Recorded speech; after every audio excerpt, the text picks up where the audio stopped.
Council of Human and People's Rights, staff of the Secretariat, our interpreters, distinguished delegates of states parties to the African Charter, representatives of NHRIs and civil society organizations. Very warm welcome to the 5th day of the 67th ordinary session of the African Commission on Human and People's Rights. I think our system is stabilizing itself and we are settling down for a more stable system in terms of our proceedings, in terms of our connectivity. I wish to thank colleagues in the Secretariat for the work that has gone into making our beginning of today's session smoother than it has been before. And this is how I think we will be proceeding for the coming days as well. Although it's not in the hands of anyone in particular how the network functions and the technology works. Yesterday we had a full day, although we started with a bit of difficulty at the beginning, but it has been a proceeding that has been rich in terms of statements that we have received from states parties to the African Charter, present yesterday, and made a statement from civil society, from national human rights institutions with affiliate status with the African Commission, and indeed from civil society organizations, highlighting some of the defining issues, human rights issues of perhaps the entire 2020, one can say, those affecting individual countries in respect to a specific context, or those cross-cutting issues, like, for example, that of violence against women and girls, violence against children, and domestic violence. These are some of the issues that have been almost in all statements that we have received, including in the statements of states parties, such as, for example, the statement from Angola, which highlighted how serious an issue the issue of the rights of women and girls is, the rights of children is. We also had a very productive deliberation, which we have been afforded the opportunity for within the framework of the panel that Commissioner Manuela, as the special rapporteur on conditions of detention, policing in Africa, provided us, focusing on the use of force in Africa in the context of the pandemic, but also broadly speaking, issues relating to law enforcement and the use of force broadly, as well as, of course, issues affecting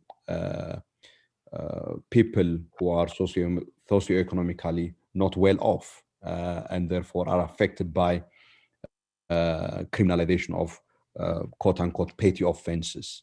And of course, the discussion and deliberation we have had on the need for decriminalizing petty offenses, which is a requirement in order to afford some level of equal treatment before the law for the economically worth of section of our society, who on account of their socioeconomic status need to be, for example, living on the street because they are homeless, and that shouldn't be criminalized, obviously.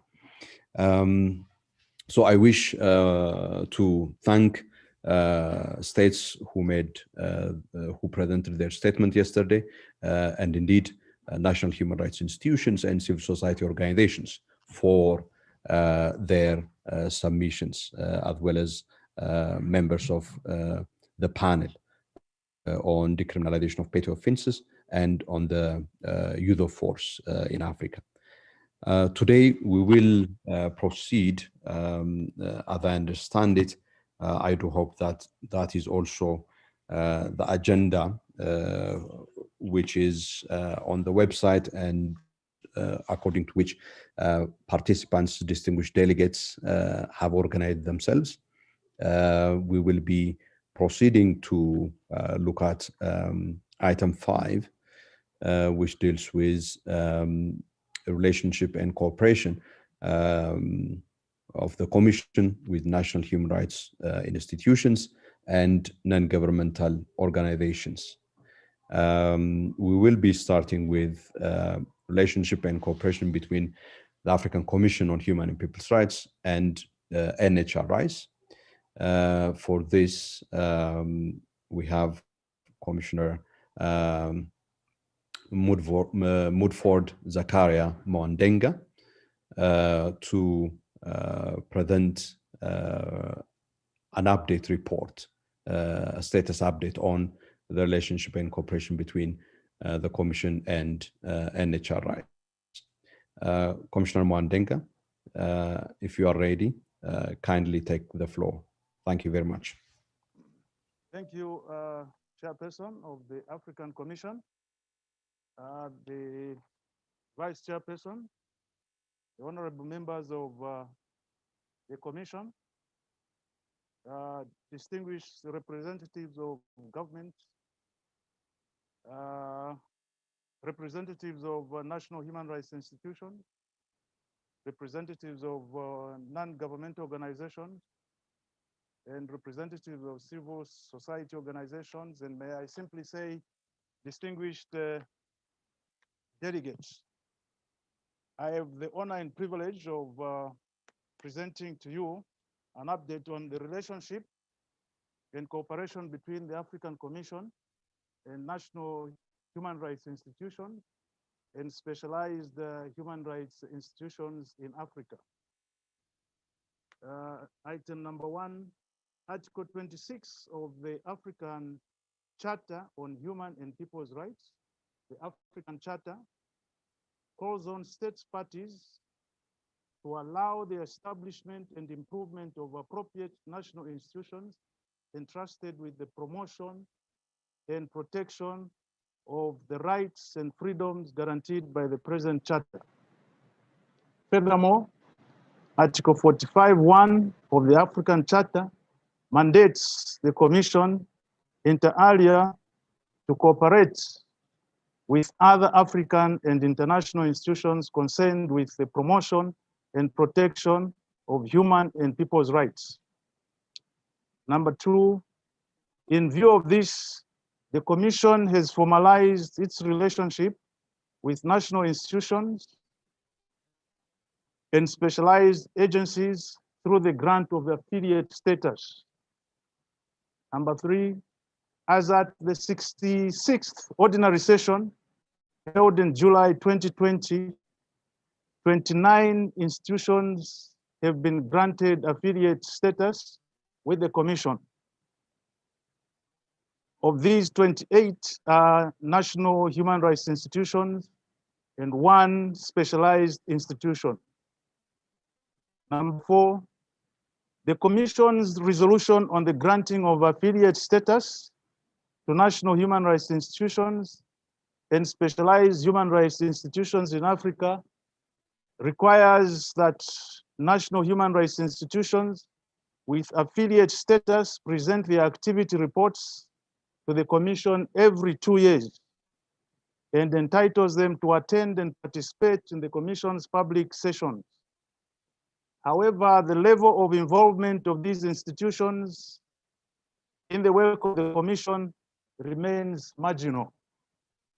Number 5, furthermore, Rule 71(2) of the Rules of Procedure 2020 provides that institutions having affiliate status with the Commission shall enjoy the rights and perform the duties stipulated in its aforementioned resolution. Number 6, during the intercession period, prior to the commencement of the 67th ordinary session, on the 13th November 2020, the Commission did not receive any activity reports from the NHRIs and specialized institutions which currently enjoy affiliate status. Number 7, the Commission last received activity reports from NHRIs affiliated to the Commission, which were reported during the 64th ordinary session in May 2019. Additionally, institutions most recently granted affiliate status in 2018 were expected to submit their initial activity reports to the Commission in 2020.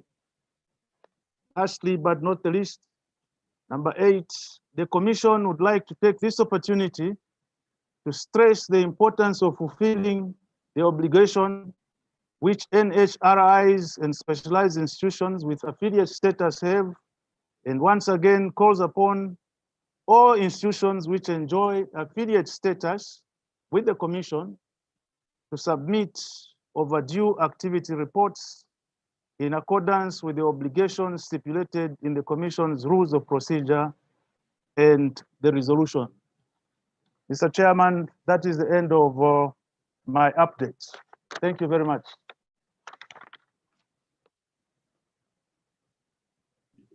Thank you very much, Commissioner Mwandenga, for that update report on the status of relationship between the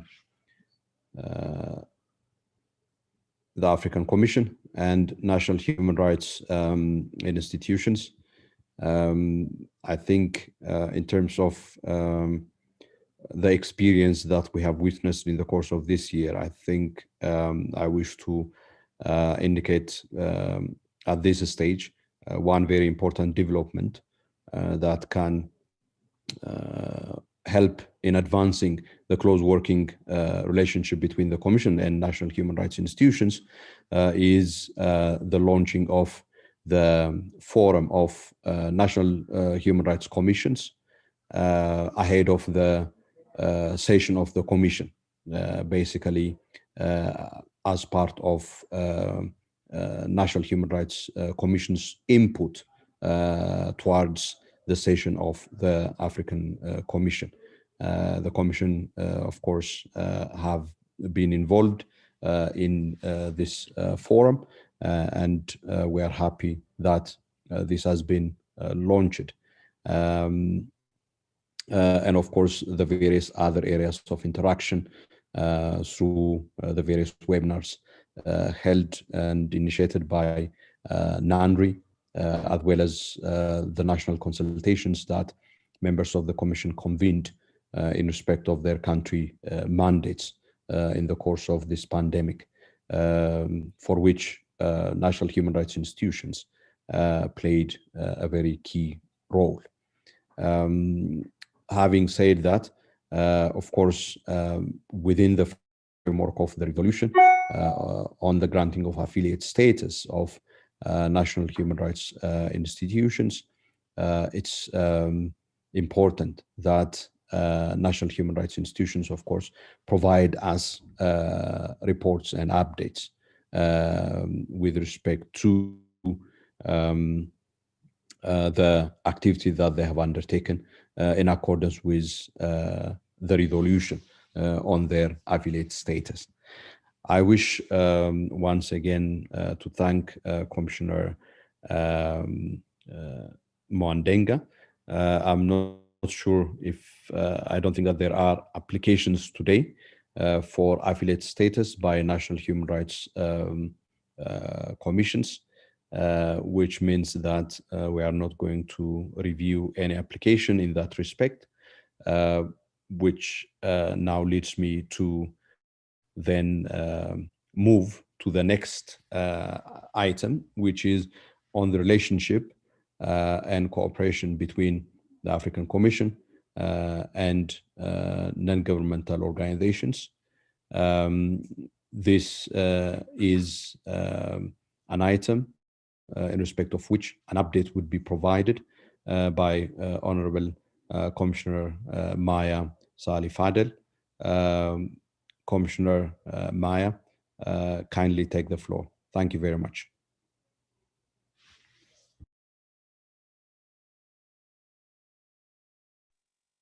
Merci, Monsieur le Président. Je voudrais tout d'abord saluer l'ensemble des participants, notamment les représentants d'État, les représentants d'INDH, d'ONG, saluer également tous les membres du secrétariat et également les membres de la cabine d'interprétariat. Mesdames et messieurs, je m'en vais donc vous présenter le rapport relatif aux relations et la coopération entre la Commission africaine des droits de l'homme et des peuples et les ONG, c'est-à-dire les organisations non gouvernementales. L'article 45, alinéa 1er, petit c, de la Charte africaine des droits de l'homme et des peuples donne mandat à la Commission africaine des droits de l'homme et des peuples de coopérer avec les autres institutions africaines et internationales et qui s'intéressent à la promotion et à la protection des droits de l'homme et des peuples.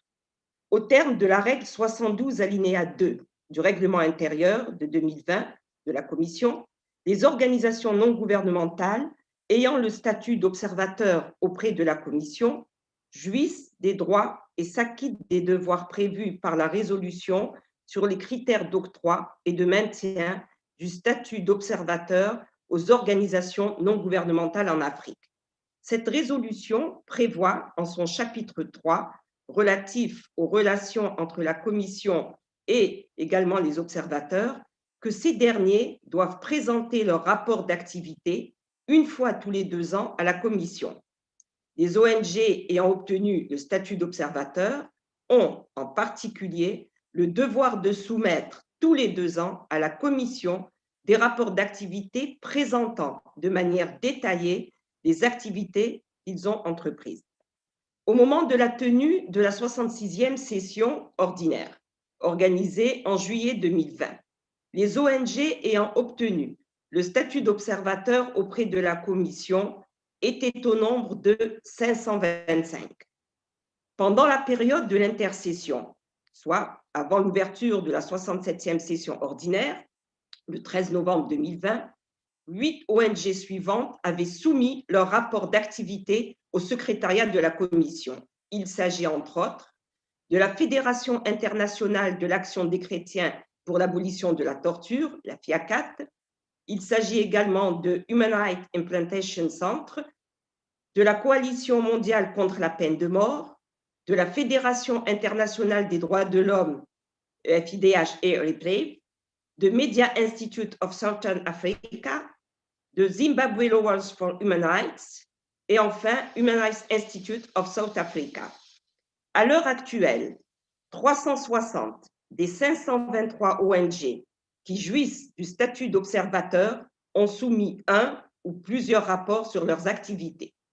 La Commission souhaite à ce titre remercier ces organisations non gouvernementales de s'être conformées à l'obligation de soumettre leur rapport d'activité et saisit cette occasion pour rappeler toutes les ONG qui jouissent des privilèges attachés au statut d'observateur à soumettre tous les 2 ans à la Commission leur rapport d'activité conformément à l'obligation prévue par la résolution pertinente citée un peu plus haut. Je vous remercie pour votre aimable attention. Je vous redonne la parole, Monsieur le Président. Merci.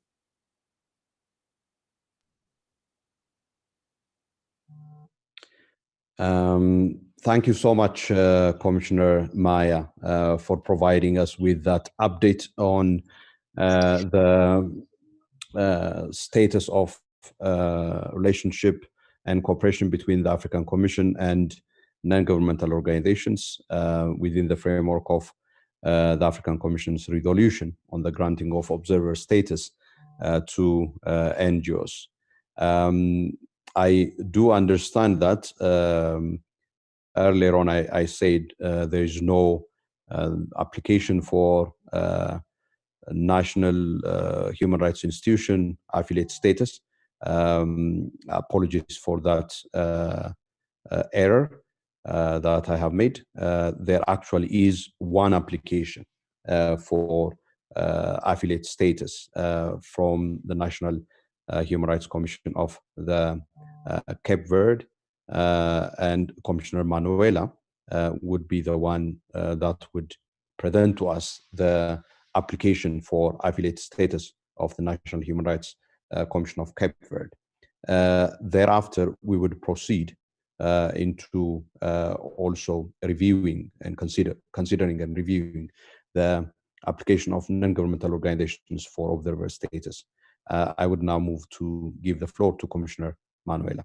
Commissioner Manuela, please take the floor. Thank you very much.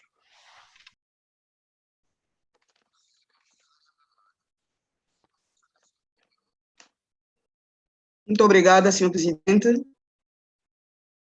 Bom dia a todos. Bom dia aos caros colegas da Comissão Africana. Bom dia aos ilustres representantes dos Estados, das instituições nacionais de direitos humanos, das ONGs, ilustres membros do secretariado e os nossos ilustres intérpretes que fazem possível esta comunicação. Estão a ouvir-me? Há interpretação? Está boa a interpretação? We are good today, Commissioner Manuela. Thank you. Então, devo apresentar o pedido de estatuto de filiado da Comissão Nacional de Direitos Humanos e Cidadania de Cabo Verde. Pedido este que deu entrada a 13 de junho de 2019 na Comissão Africana dos Direitos Humanos e dos Povos. A Comissão Nacional dos Direitos Humanos e Cidadania de Cabo Verde foi criada por um decreto-lei número 38/2004 de 11 de outubro, mais concretamente no cumprimento dos artigos 175, a linha C, 203, a linha A, 204, números 1 e 2, isto da Constituição da República de Cabo Verde. As suas atribuições constam do artigo 3º do seu estatuto, que está publicado no Boletim Oficial número 30, primeira série, de 11 de outubro também. Ela, a Comissão Nacional de Direitos Humanos e Cidadania de Cabo Verde, já é membro da Rede de Instituições Nacionais de Direitos Humanos, é membro da Associação Francófona das Comissões Nacionais de Direitos Humanos, da Rede de Instituições Nacionais de Direitos Humanos da África Ocidental, da Rede de Provedores de Justiça e também integra todas as outras instituições de direitos humanos na comunidade de países de língua portuguesa. Tem como atribuições, tanto a missão e atribuições da Comissão Nacional, estão divididas em atribuições gerais, atribuições em matéria de educação, em matéria consultiva e em matéria investigativa. Contudo, a missão fundamental da Comissão é contribuir para a promoção e o reforço do respeito pelos direitos humanos e a densificação da cidadania, bem como funciona como uma instância de vigilância, alerta precoce, consultoria, monitoramento e investigação em matéria de direitos humanos e direito internacional humanitário. Outras atribuições legalmente importantes em matéria de educação consultiva e investigativa são promoção e educação para direitos humanos, direito internacional humanitário e cidadania, participação na definição e execução de políticas públicas do governo em áreas que envolvam direitos humanos, direito internacional e cidadania, consultoria, investigação de situações marcadamente atentórias aos direitos humanos que lhe tenham sido levadas ao conhecimento ou que tenha conhecimento por iniciativa própria. Seguimento da implementação do Plano Nacional para Direitos Humanos e Cidadania em Cabo Verde, promoção de iniciativas que sirvam para educar, formar e incentivar o respeito pelos direitos humanos, participação na elaboração dos currículos escolares em todos os níveis de ensino que sirvam para a divulgação, formação, consciencialização para todos os direitos humanos, direito internacional e humanitário e cidadania. Também participa na promoção da investigação científica em temas relacionados com essas matérias. E emite pareceres solicitados ou por iniciativa própria sobre qualquer diploma em matéria de direitos humanos ou direito internacional humanitário, ou que sobre eles tenham implicações já em vigor ou que venham a ser elaborados. Efetua investigações e inquéritos sempre que existam indícios de ocorrência de situações de violação de direitos humanos, publicitando os respectivos resultados. Mediante solicitação ou por iniciativa própria, a Comissão Nacional examina e formula recomendações em relação à legislação nacional, às políticas públicas relativas aos direitos humanos, direito internacional humanitário e cidadania.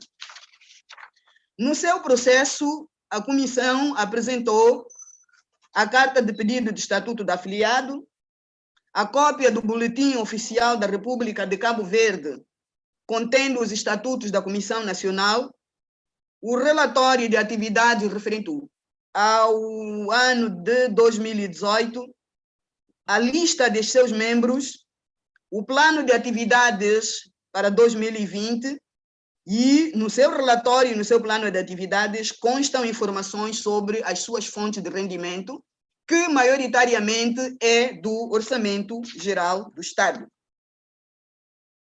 A análise feita, a Comissão Nacional dos Direitos Humanos e Cidadania de Cabo Verde solicitou o estatuto de afiliado à Comissão Africana, como já dissemos, desde 13 de junho de 2019. O pedido contém todos os documentos relevantes exigidos pela resolução da Comissão sobre a concessão de estatuto de afiliado a instituições nacionais de direitos humanos e instituições especializadas em direitos humanos. Ora, tendo em conta o acima exposto, a Comissão Africana dos Direitos Humanos e dos Povos decidiu conceder o estatuto de afiliado à Comissão Nacional dos Direitos Humanos e Cidadania de Cabo Verde. Eis a informação sumária, senhor presidente, que podemos apresentar em relação a esta candidatura. Muito obrigada.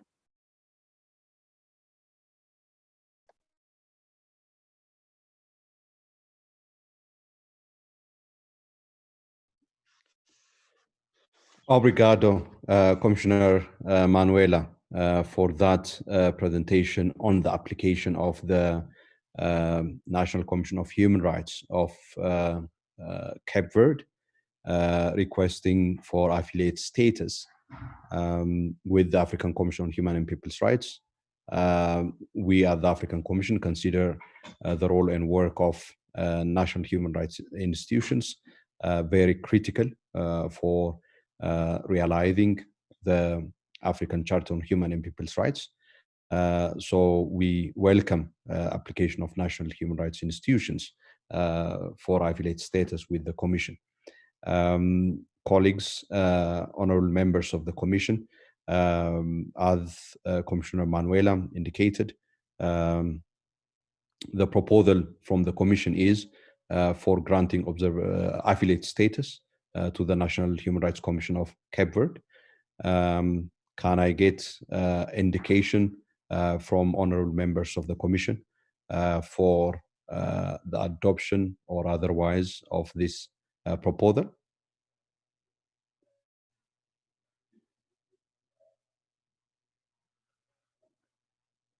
I see Commissioner King.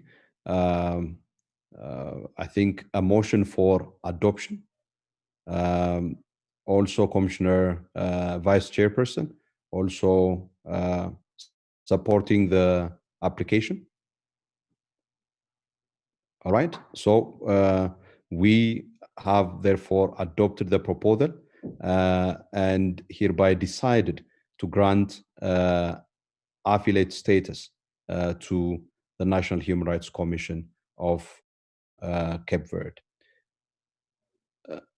Is there a different view, Vice Chairperson?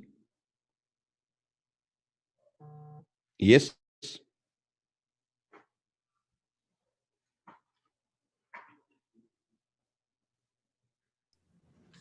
Monsieur le Président, je n'étais vraiment pas en train de penser qu'on votait directement, mais enfin,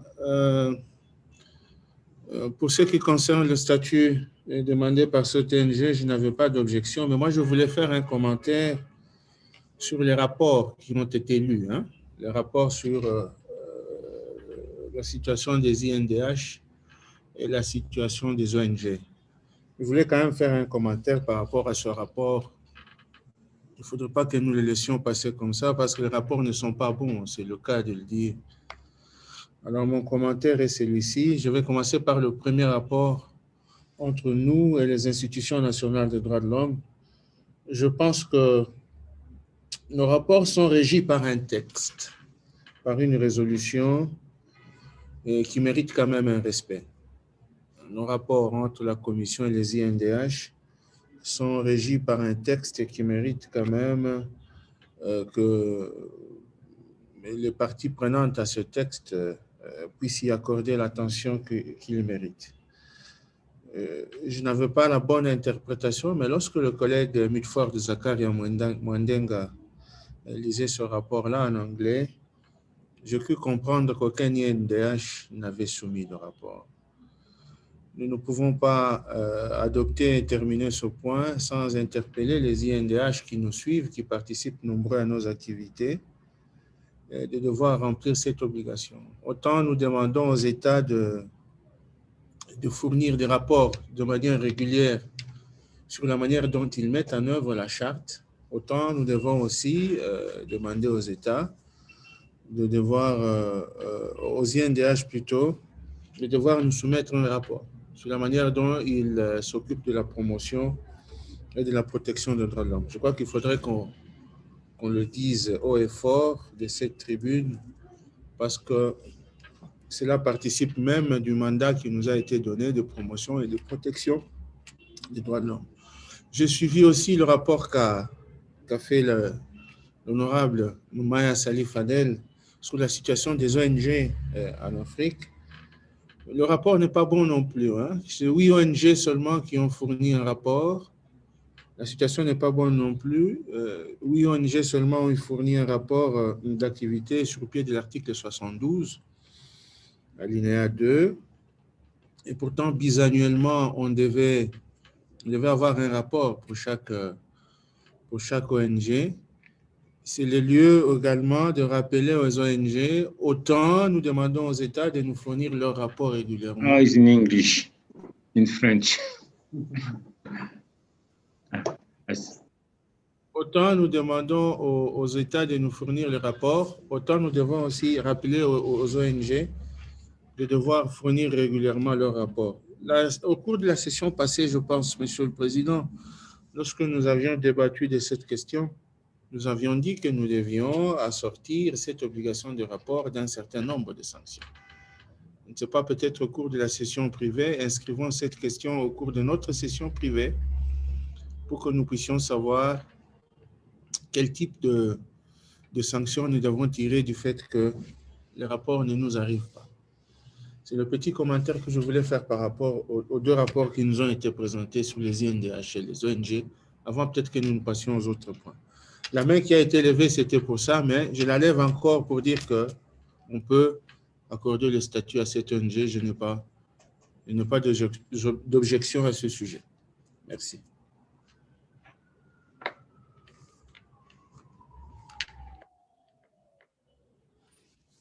Thank you, Vice Chair, for your comments regarding the 2 update reports relating to the relationship between the Commission and NHRIs.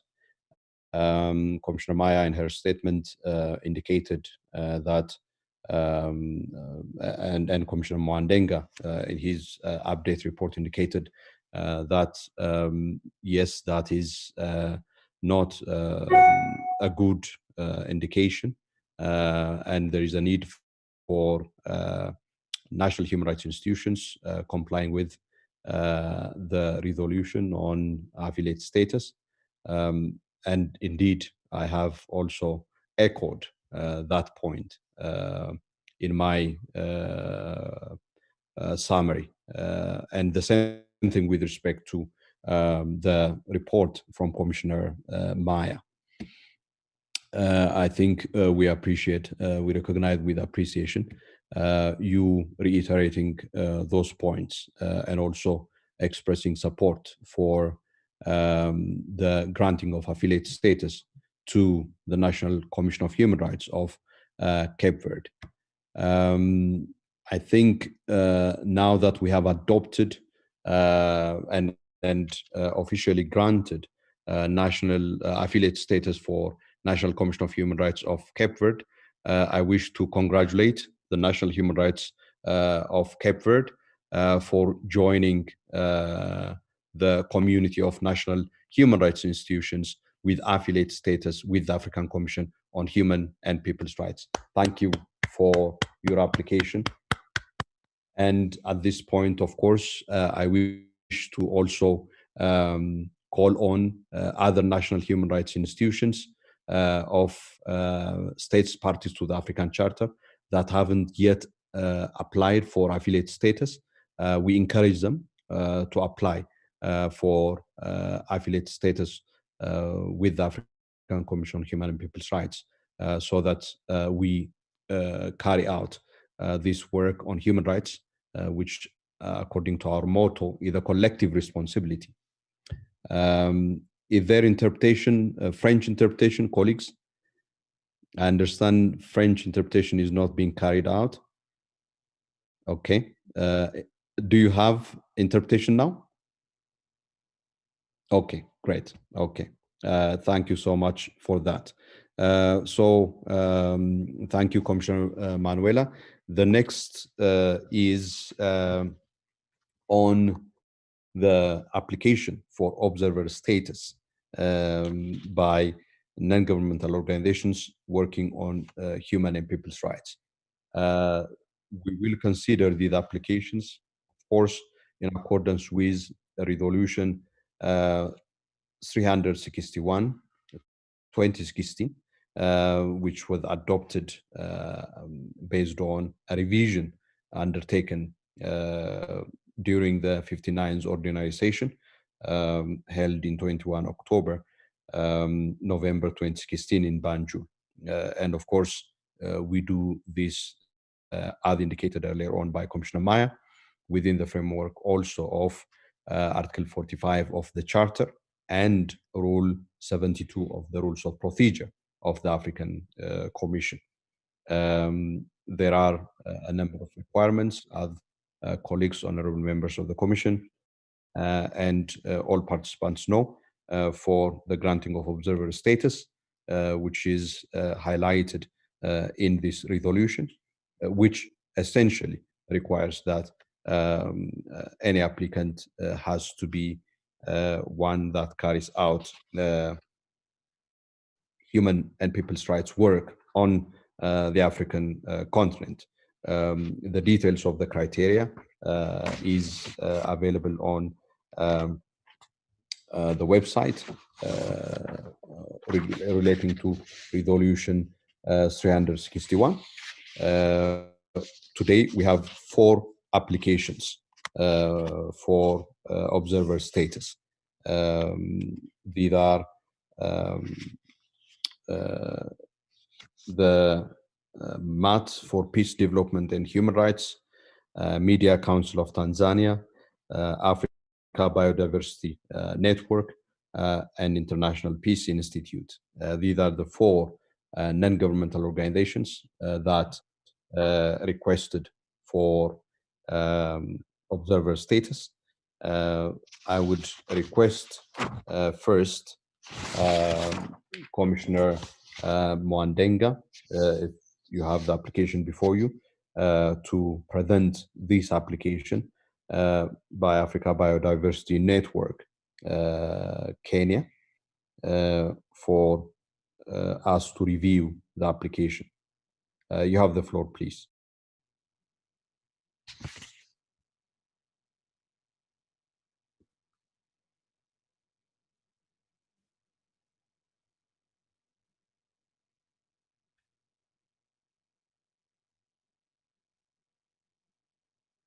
Commissioner Mondenga. Well, I'd gone off again. I didn't hear you mention African Biodiversity Network. I actually mentioned it 2 times, and I have requested that you present the application for us. Thank you. Should I start? Please, thank you. Thank you, Chair. Allow me to ride on the protocols already established. And it is a privilege for me to present the application for observer status for African Biodiversity Network, which I shall be referring to as ABN throughout this presentation. The full names, as I've said, it's African Biodiversity Network. It has its postal address in Kenya. It was, its date of registration is 31st January 2011, and place of registration is the Republic of Kenya. The date of the application, which we are considering today, is 18 February 2019. Now, about this ABN,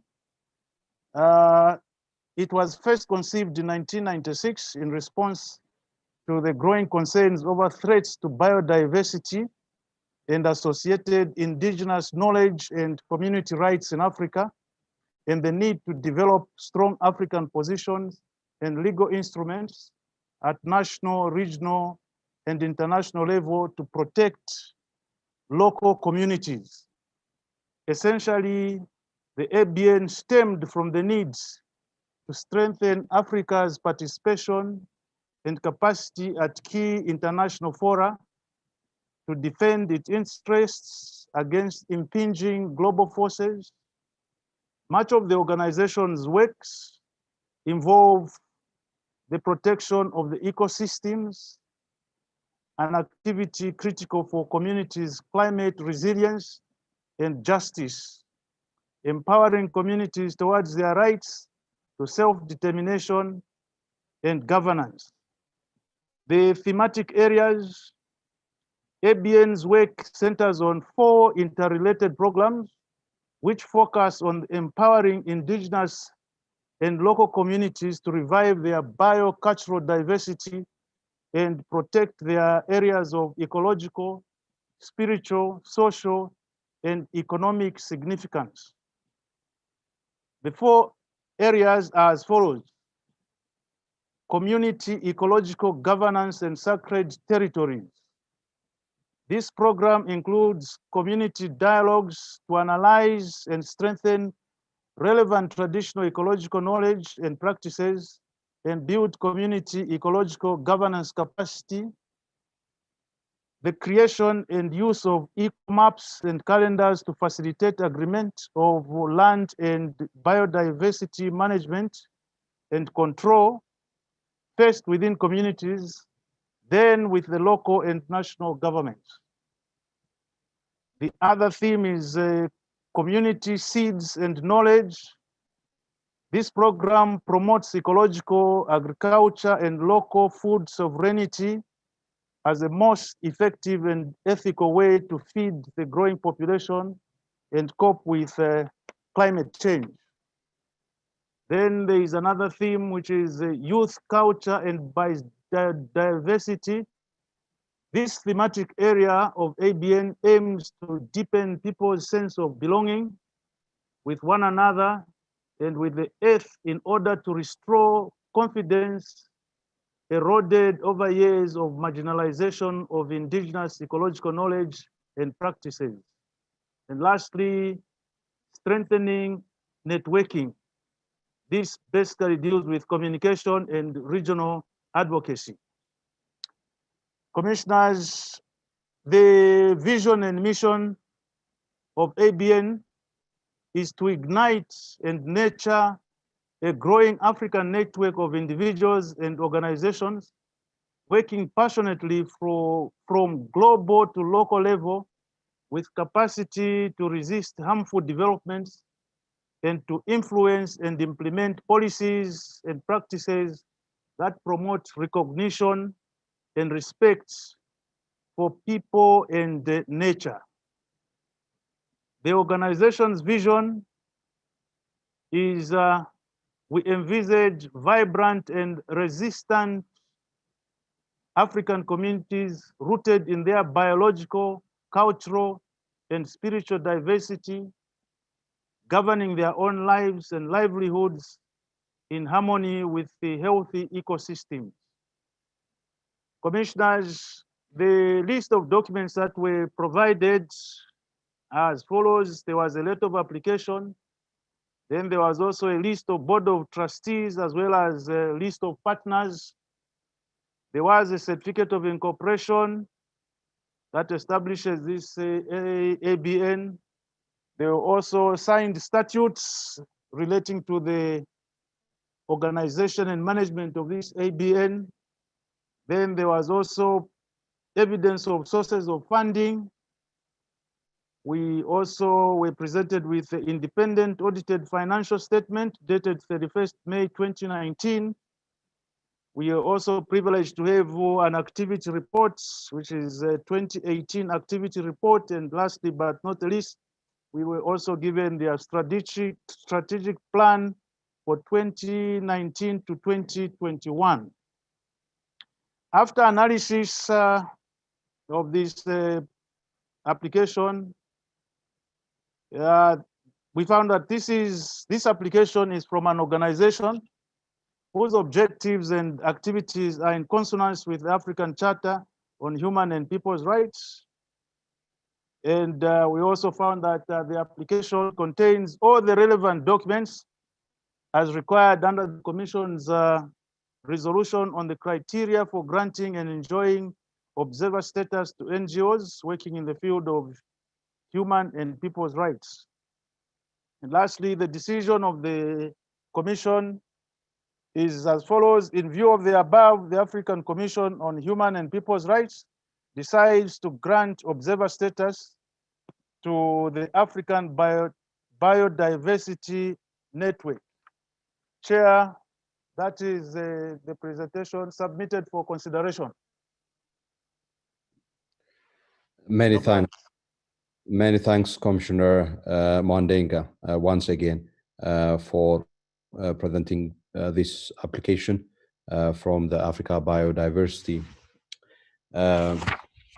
Network, outlining the objectives of this institution, the work that this institution undertakes, and the various relevant documents required for purpose of reviewing this application within the framework of Resolution 361 of the African Commission on the granting of observer status to non-governmental organizations.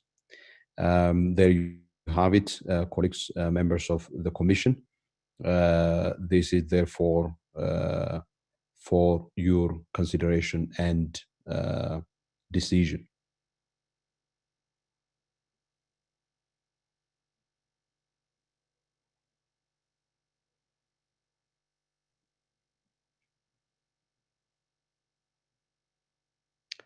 Okay, Commissioner King is showing a thumbs up, and therefore I understand that means it's a motion for adoption of the proposal. I see Commissioner Amesbury also seconding the motion for adoption. Is there any contrary view? Okay, Commissioner Hatem as well, thumbs up. Commissioner Manuela, okay. I don't see any colleague with a contrary view. So I consider it, honorable members of the Commission, that we hereby adopt the proposal on the granting of observer status to Africa Biodiversity Network based in Kenya. And therefore, this proposal is adopted by the Commission I am pleased to announce that the Africa Biodiversity Network, based in Kenya, is hereby granted observer status with the African Commission on Human and People's Rights. And I wish to thank the Institute and indeed congratulate them on their successful applications. Thank you very much. The next application, colleagues, is from International Press Institute. This is an institution that works on issues relating to freedom of expression and access to information under Article 9 of the African Charter. We have Honorable Commissioner King to present this application for our consideration. Honorable King, you have the floor, please. Thank you very much. Good morning and good afternoon, commissioners, honorable commissioners, members of the Secretariat, our dear interpreters, and our very esteemed participants. I have the pleasure this morning to present to you an application for observer status with the African Commission sent in by International Press Institute. This is an institute that is registered on the 26th of June, 1992, and the place of registration is Austria, Vienna, Austria. And the date of application is from the 27th of April, 2016. International Press Institute, which will be referred to as IPI, is an international non-governmental human rights organization focused on the protection and promotion of media freedom and the free flow of news and information. IPI is the oldest global organization dedicated primarily to the promotion and protection of press freedom. The organization's founders believed that a free press was of vital importance in strengthening understanding among nations. IPI has actively promoted press freedom in Africa since its founding. In addition to monitoring press freedom violations and working with African governments to secure the rights of journalists, IPI has, over the course of its history, worked to support independent journalism in Africa and promote dialogue among societies. In 1994, IPI held its historic 1994 World Congress in Cape Town, welcoming the start of a new era for South Africa's journalists. And both Nelson Mandela and F.W. de Klerk addressed the attendees, with Nelson Mandela thanking the media for its role in ending apartheid. 20 years later, IPI returned to Cape Town for its 2014 Congress, where Archbishop Desmond Tutu delivered a message to honor Mandela and celebrate press freedom. More recently, in 2019, IPI carried out a press freedom mission to Tanzania and met with the Prime Minister, Information Minister, and government officials. The outcome of the mission was that the government agreed to start consultations with journalist organizations with regards to the Media Services Act. IPI achieves its mission by conducting direct advocacy with governments, raising awareness on violations of media freedom through news coverage, research and analysis, leading programs and campaigns to further change, offering platforms for cooperation, networking, and skills, promoting high-quality independent journalism through the development of best practices at the global level, providing opportunities for dialogue among, diverse journalistic communities in line with IPI's founding principles. The organization mission is to defend media freedom and the free flow of news wherever they are threatened. IPI has submitted the following documents in support of its application for observer status: a letter of application, members of the IPI's executive board, constitution of the International Press Institute, that's the statute, certificate of registration, sources of funding, independent audited financial statement dated 2nd June 2020, activity report 2019 and the first half of 2020, and IPI strategic plan 2020 to 2022. In line with the Commission's resolution, the Secretariat also asked for additional information about about their work in Africa, given that they are registered in Austria. And they provided us with more information on this issue, confirming that 7 of its annual World Congress were held in Africa, and it has recently undertaken capacity building activities with different organizations in Kenya. That was in 2015, in Nigeria, and the 2015 capacity building was on journalist safety, building capacity on journalist safety. And in Nigeria, in 2018, it conducted a capacity building activity on enhancing journalist capacity to cover elections. And in 2019, it undertook the mission to Tanzania. It also has ongoing partnerships with over 17 different media organizations all over Africa, and it listed out the organizations in Africa. And these partnerships are for monitoring press freedom, violations, attacks on journalists conducted on a daily, weekly, and monthly basis.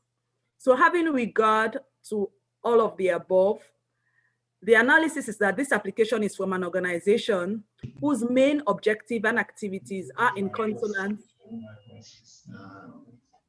But you know what happens, huh? When you do a test, you don't get the whole bandwidth. Huh? Because if there's someone using the bandwidth, you only give a portion, that's for sure. The good test is... Sorry, somebody by the name of Lehman Etwell. Sorry about that, Commissioner King. Yes, thank please. you. The analysis is that this application is from an organization whose main objectives and activities are in consonance with the African Charter on Human and People's Rights. And the application contains all relevant documents as required under the Commission's resolution on the criteria for granting and enjoying observer status to NGO working in the field of human and people's rights. And it's therefore recommended that the Commission grants observer status to the International Press Institute. Thank you very much for your attention and kind consideration. Many thanks, Commissioner King, for presenting the application of the International Press Institute for being granted observer status with the Africa Commission on Human and People's Rights. In accordance with Resolutions 361 of the Commission on the granting of observer status, it is hereby presented to you, colleagues, honorable members of the Commission, for your consideration and decision. Commissioner Maya, yes, Commissioner Maya, please, you have the floor. Merci, Monsieur le Président. Merci à la commissaire King. Je voudrais juste avoir quelques précisions concernant le siège de cet institut. Lorsqu'elle a développé, je dirais, la feuille de route de cet institut, j'ai cru entendre parler d'un enregistrement en Australie. Ensuite, on a parlé de l'Autriche également. Donc, je voudrais savoir exactement, est-ce que cet institut a un ancrage dans un pays africain? En tout cas, ce n'était pas très clair lors des développements. Merci. Thank you, Commissioner Maya. That request for clarification. Commissioner King? Yes, thank you. Thank you, Commissioner Maya. Its registration is in Austria. And in accordance with the resolution 361, it has to be an NGO working in Africa. It doesn't have an office specifically in Africa, but it works through its different African organizations that it partners with. And we have a lot of activities that it has been doing in Africa, and that it has been working with different civil society organizations. And it listed out African Czech organization in South Africa. It works closely with them. African Media Initiative in Kenya, in Egypt, in Uganda, in Kenya, in Nigeria, in Tunisia, different organizations all over Africa. And it conducts regular activities in Africa. And I did say that even its annual World Congress, it has had 7 World Congress meetings in Africa. So that's it. It does a lot of work in Africa and with African journalists and with African governments. So it fulfills, as far as the criteria is concerned, the criteria says it should be an NGO working in the field of human rights in Africa. It does work in the field of human rights in Africa. I hope that answers your question, Commissioner Maya. Thank you, Commissioner King, for that clarification. Commissioner Maya, please. Merci beaucoup pour les éclaircissements.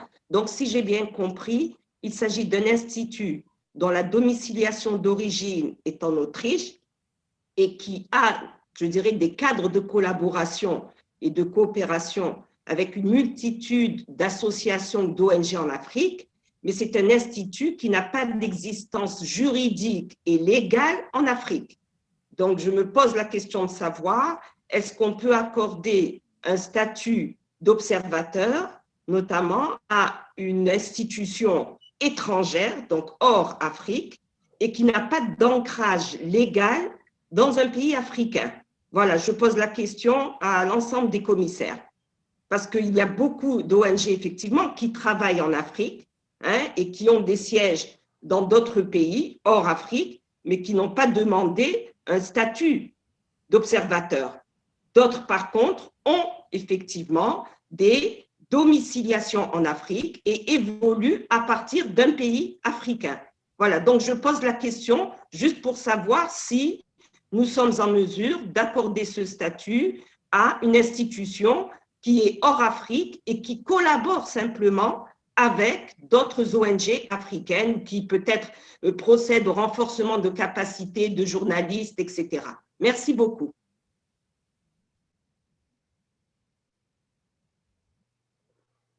Much appreciated, Commissioner Maya, for that important question.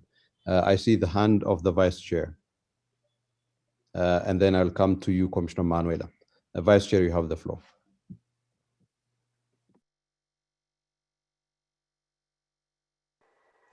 Merci, Monsieur le Président. Je crois que le professeur Maya se rappellera que lorsque nous avions fait notre dernière session à laquelle ont participé le commissaire Young et les autres, la commission avait arrêté un critère. Et le critère, en tout cas, c'était que les ONG qui pouvaient demander le statut d'observateur auprès de la commission devaient, comme vous le dites, avoir une existence juridique et légale en Afrique, c'est-à-dire être enregistrés auprès d'un des pays africains et travailler exactement en Afrique, donc sur le territoire africain. Sur base de ce critère, effectivement, ça pourrait poser problème de voir une ONG qui travaille pour le renforcement des capacités de certains défenseurs de droits de l'homme, certaines structures en Afrique, venir demander un statut d'observateur. Alors, moi, je pourrais être tenté de m'aligner derrière l'opinion que soulève le professeur, le commissaire, l'honorable Maya Salih Fadel, de devoir vérifier un tout petit peu s'il y avait une existence juridique ou légale auprès d'un des pays africains, ou bien c'est des apports à partir de l'extérieur qui sont faits pour soutenir les associations africaines. Donc, on serait tenté de répondre par la négative par rapport à cette question. Donc, je suis pour l'avis que donne le professeur Maya. Voilà.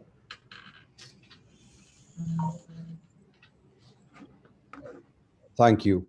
Commissioner Manuela? Obrigada, senhor presidente. Na verdade, quando eu também ouvi o relatório da senhora comissária King, Pensei que tivesse percebido mal por causa da tradução, talvez eu não tenha estado atenta à sede da instituição que está a pedir Estatuto do Observador. A minha sugestão vai no sentido de que devemos, sim, como diz o senhor vice, abrandar para, em sede da reunião da nossa sessão privada, olharmos com maior atenção para o que é que, efetivamente, de bom e por que que, se é tão bom assim esse instituto, por que que não tem uma sede em África? Os meus comentários eu reservaria para a reunião privada, que é para podermos esmiuçar com melhor argumento a resolução 361 face a este pedido de estatuto. Obrigada.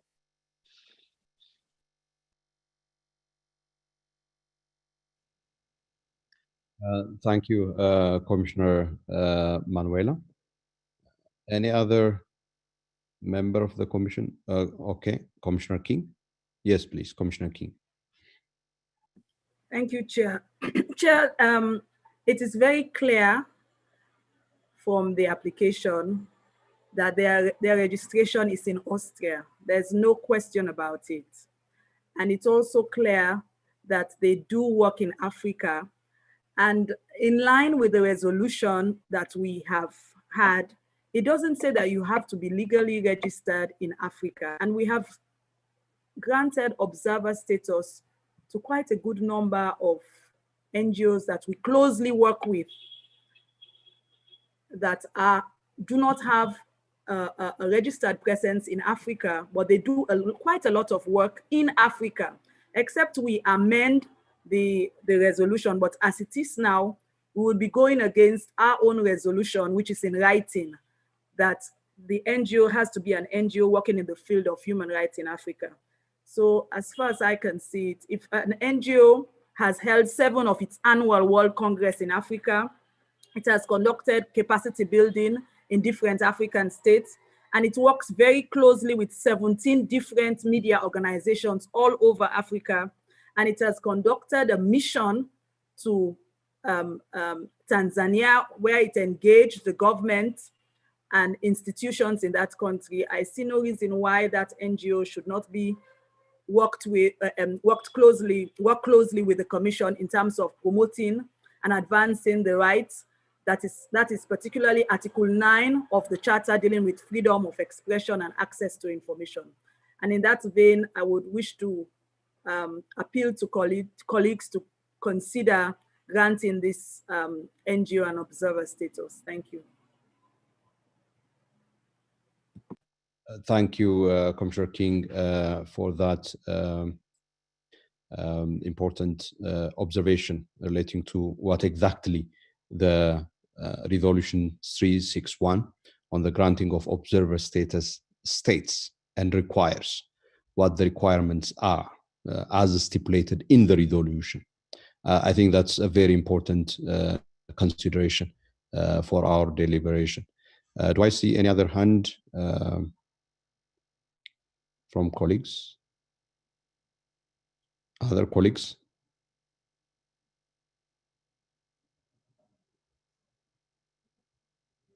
Vice Chair, I think we have heard your intervention.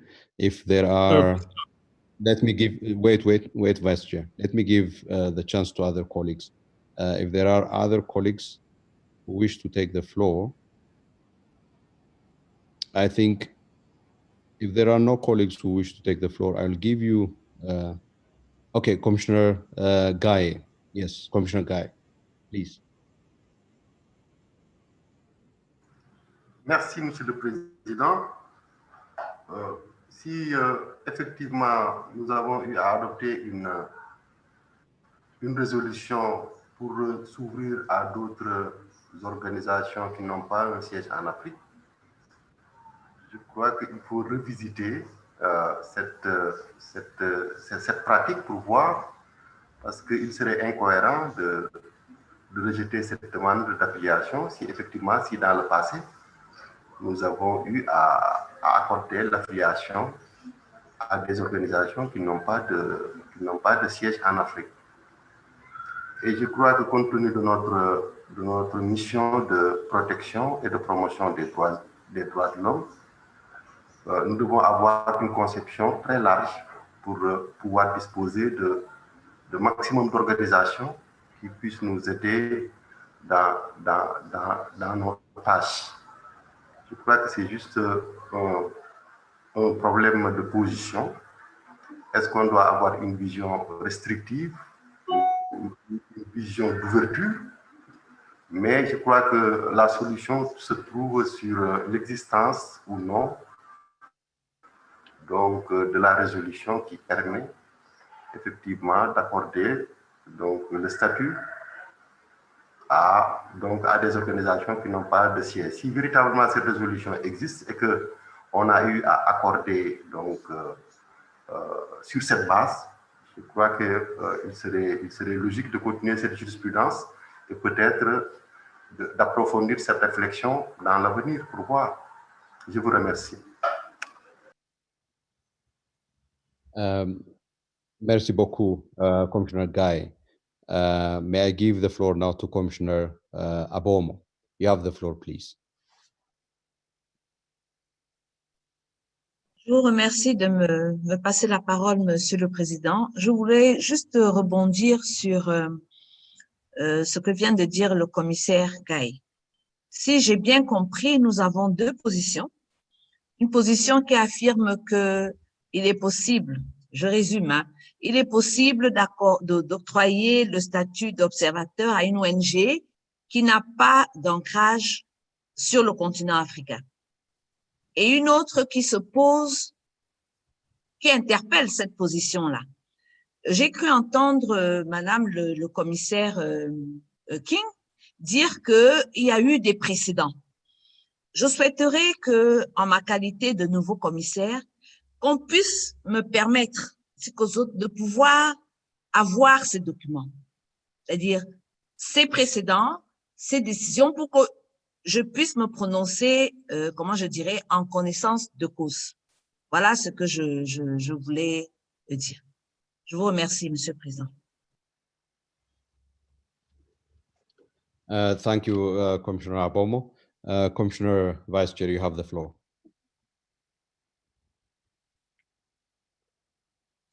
Président, je m'excuse de revenir sur la déclaration que j'ai eu à faire tout à l'heure. Il ne faudrait pas que nous réinventions le fil à couper le beurre ou bien qu'on réinvente la roue. Rappelez-vous la discussion que nous avions eue à la session à Banjul. Nous avions un système que nous appliquions avant.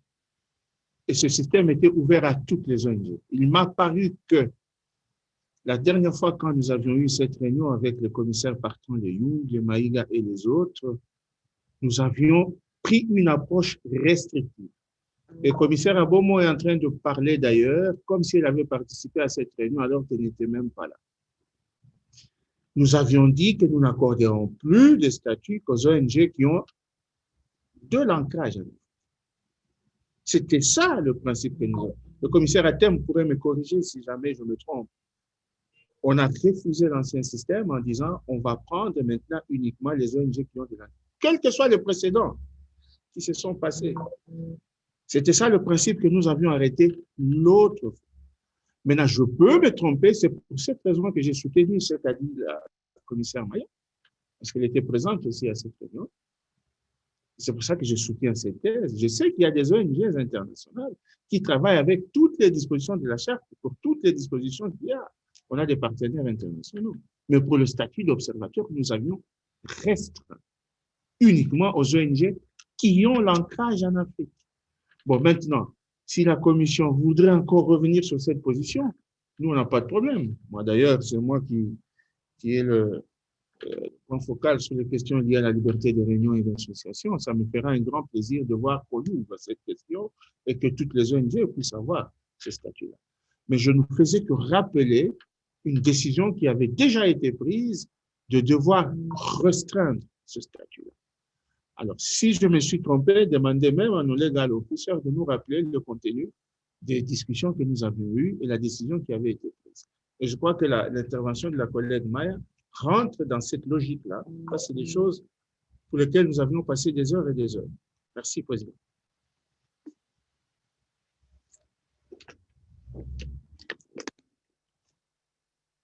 Okay, we heard you loud and clear regarding a position that the Commission might have taken previously.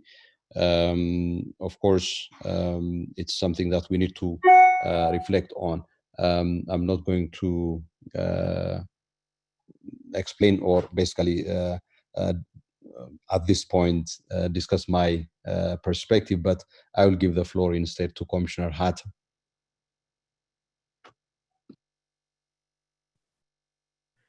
Thank you, Mr. Chair.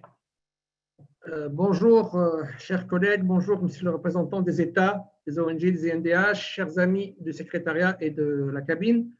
Je me rappelle bien d'une discussion que nous avons eue à Banjul, mais nous avons eu deux discussions. Alors, s'agissant des ONG qui nous avaient fait des demandes pour être membres de nos mécanismes. Et ça, je me rappelle, on en avait discuté en plénière et en aparté entre collègues. Nous avions décidé que seules des ONG ou des personnes africaines pouvaient être membres de nos comités. Et j'avais eu, moi personnellement, des ONG non africaines qui voulaient être dans le comité pour la prévention de la torture et nous n'avons pas accédé à leur demande, bien que ce soit des ONG très actives sur ce plan-là. Par contre, le débat est resté ouvert s'agissant des ONG qui sont très actives en Afrique, que ce soit au nord, au centre ou au sud, mais qui ont des filières ou bien qui ont leur, je dirais, leur quartier général basé en Europe. Nous avons en ce moment des ONG, de grandes ONG qui sont basées à Paris, qui sont basées à Londres, et qui ont déjà le statut d'ONG. Donc, celle-là, le débat n'a pas été clos. On n'a pas dit qu'ils ne peuvent pas être membres, observateurs ou autres, ou associés à notre commission. Donc, je voulais lever cet équivoque parce que le vice-président se rappelle bien du débat que nous avons eu pour ceux qui voulaient être membres de nos comités et groupes de travail. Je vous remercie.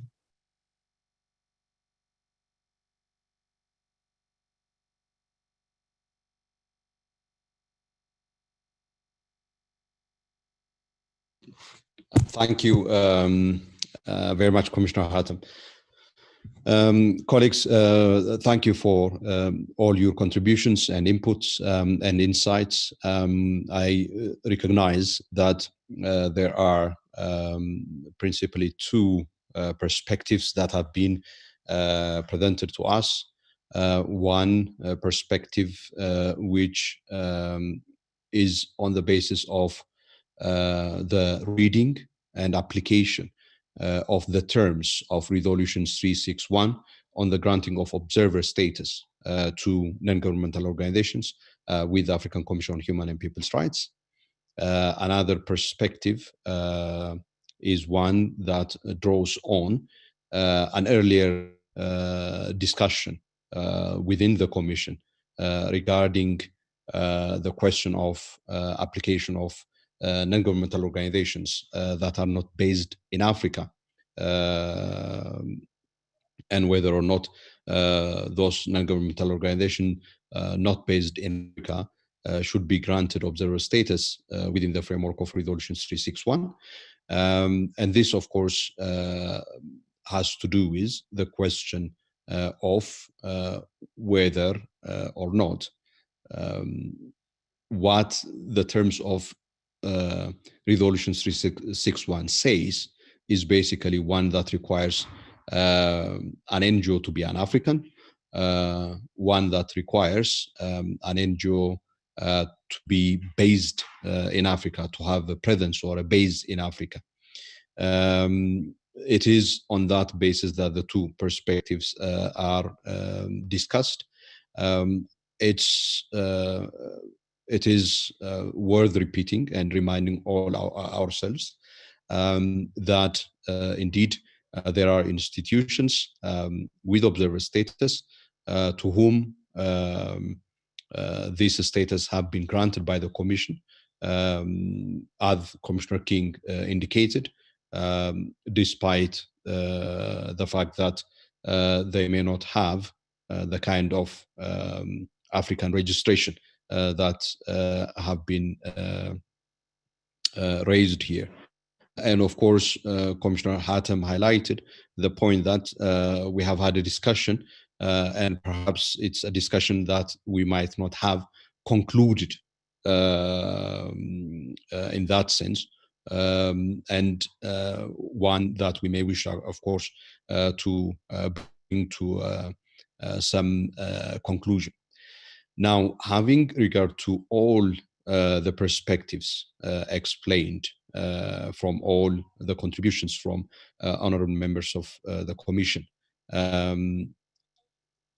in the light of these two positions, my proposal at this point in time is the following. That is for the Commission not to make a decision on this right away, instead to reflect on some of the issues that have been raised, so that as Commissioner Guy rightly pointed out, I think people approach us and look up to us on the basis of the documents that we produce, on the basis of the terms of the resolution, which is the basis for granting of observer status, and on the basis of also previous practice relating to the granting of observer status to non-governmental organizations. We will therefore follow those guidelines provided by colleagues, members of the Commission, to ensure that we abide by our own resolution, and also we do so having regard also to consistency, which is also important, as Commissioner Guy pointed out. So, colleagues, with your permission, can we stand down this specific application? We are not denying the granting of observer status, as Commissioner Manuela said. We reserve a decision on this for a later time, and after due review of all the perspectives and indeed the application and the criteria on the granting of observer status, the Commission will make a final determination. Is that agreeable, colleagues?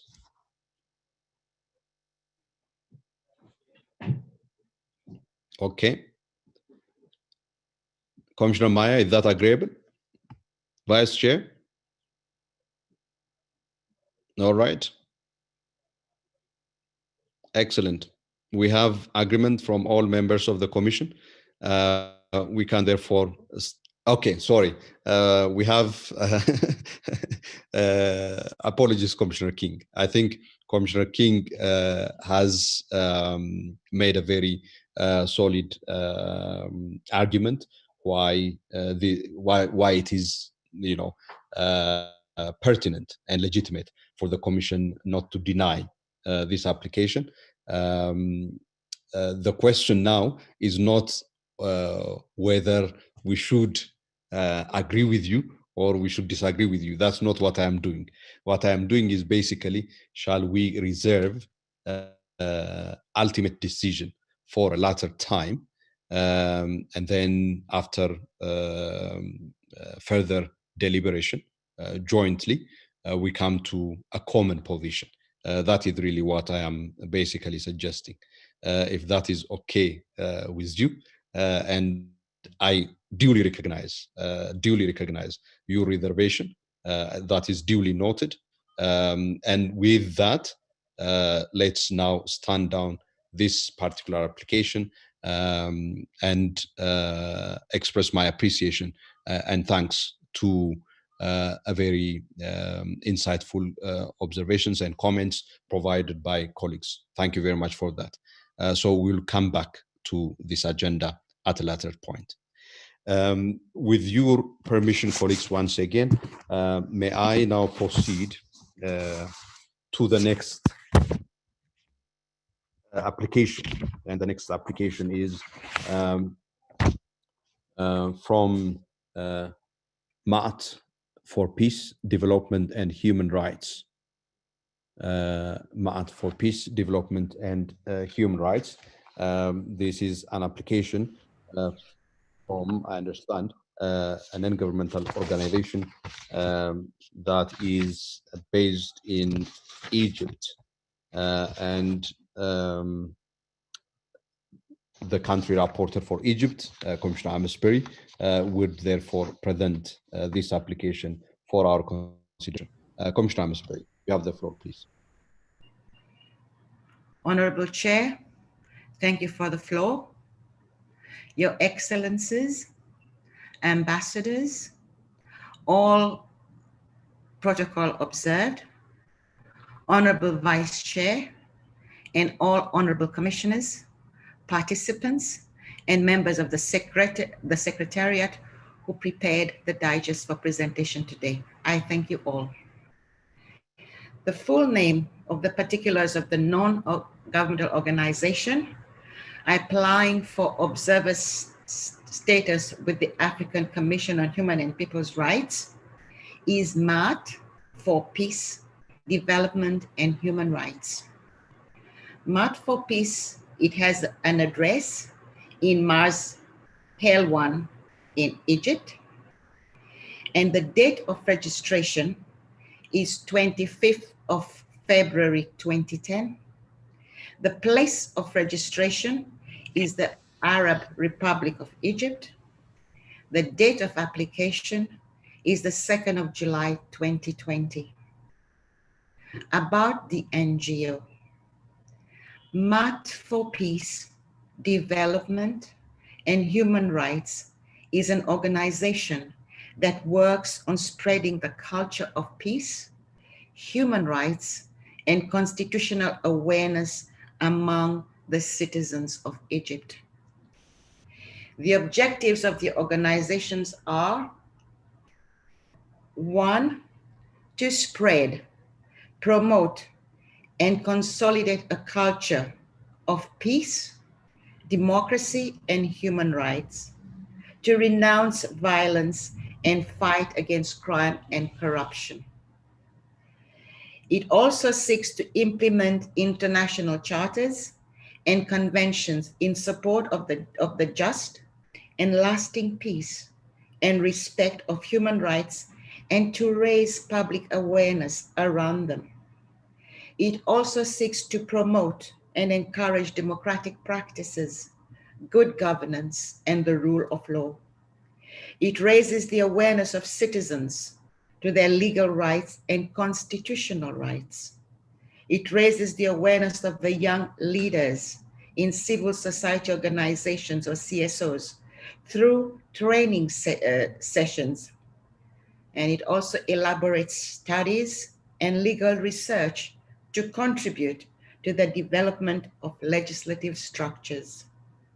It provides legal and judicial support on behalf of the marginalized and vulnerable groups before the competent authorities. What is the vision of MAT? MAT's vision to make citizens aware of their rights, a homeland based on human rights, respect and good governance practices, and a genuine global partnership for peace and sustainable development. What is MAT's mission? MAT seeks to employ the human rights approach and utilize its mechanisms and tools in promoting the values and practices of social peace, development, democracy, and good governance on the national level, as well as working via the United Nations and the African Union and in a context of networks and coalitions to advocate the promotion of peace, sustainable development policies and practice, in addition to fighting all forms of violence, conflicts, and the absence of justice. In making its application to the Secretariat on the 2nd of July 2020, it also provided a list of documents as follows. There's a letter of application, there was the signed statutes, certificate of registration, board of trustees, sources of funding, independent audited financial statement dated 15th of June 2020, 2019 activity report, and it had a 20 to 2025 strategic plan. The application was analyzed by the Secretariat, and this application from the organization whose main objectives and activities are in consonance with the African Charter on Human and People's Rights. And the application contains all the relevant documents as required under the Commission's resolution on the criteria for granting and enjoying observer status to NGOs working in the field of human rights.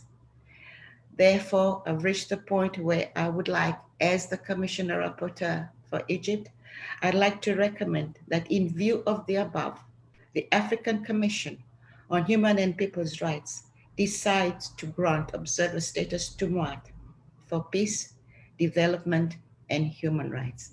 I thank you all, honorable members and colleagues. Thank you. That's my presentation. Thank you, Chair. Thank you, colleagues. Many thanks, Commissioner Amos-Berry, for the presentation of that application from ACHPR for Peace, Development and Human Rights, an NGO duly registered in the Arab Republic of Egypt, and the details of the application in respect of Resolutions 361 on the granting of observer status, as well as the various legal documents necessary in support of that application. The proposal from Commissioner Amos-Berry and the Secretariat is for the Commission to grant observer status to MAAT Peace for Peace, Development and Human Rights. Colleagues, this is therefore presented for your due consideration. You have the floor, please.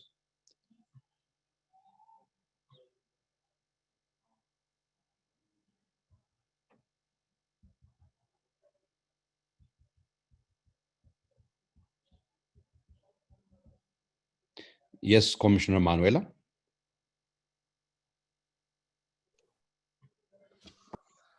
Obrigada, Sr. Presidente. Por aquilo que eu pude acompanhar, percebi que é uma ONG que trabalha na área dos direitos econômicos, sociais e culturais, mais de educação, e talvez tenha me passado alguma coisa, porque... Então, se assim for, eu dou o meu aval. Se trabalhar efetivamente nessa área dos DESC, porque é uma área que carece de muita atenção em África, dou o meu aval. Obrigada.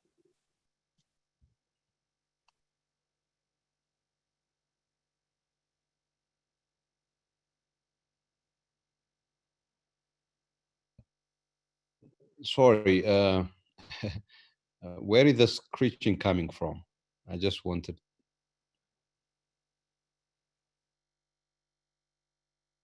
Okay, let's try for Commissioner Manuela to proceed, please.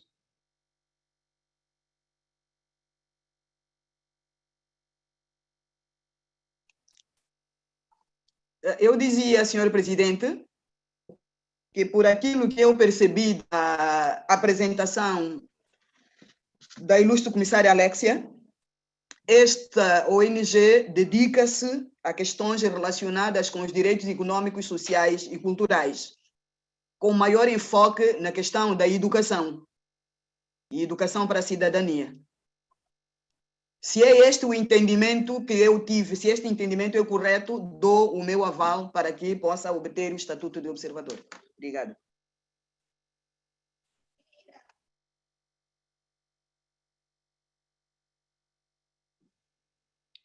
Thank you, Commissioner Manuela. Any other observation, colleagues?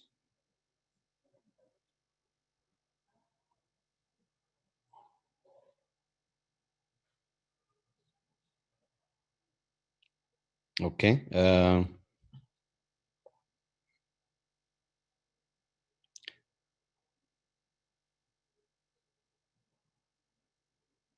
Colleagues, may I ask for your input, please? So we are considering this application from Mars for Peace, Development and Human Rights, an NGO based in Egypt. And the application, as presented by Commissioner Amesbury, reflects the requirements provided for in Resolution 361, as proposed by Commissioner Amesbury and the Secretariat. Commissioner King is supporting proposal for granting of observer status. Commissioner Maya, do you wish to take the floor? Nous n'avons pas la traduction en français. Il n'y a pas de traduction en français. On écoute très très mal. Merci. Colleagues, in the interpretation booth, please relay the French. C'est beaucoup mieux maintenant. C'est beaucoup mieux.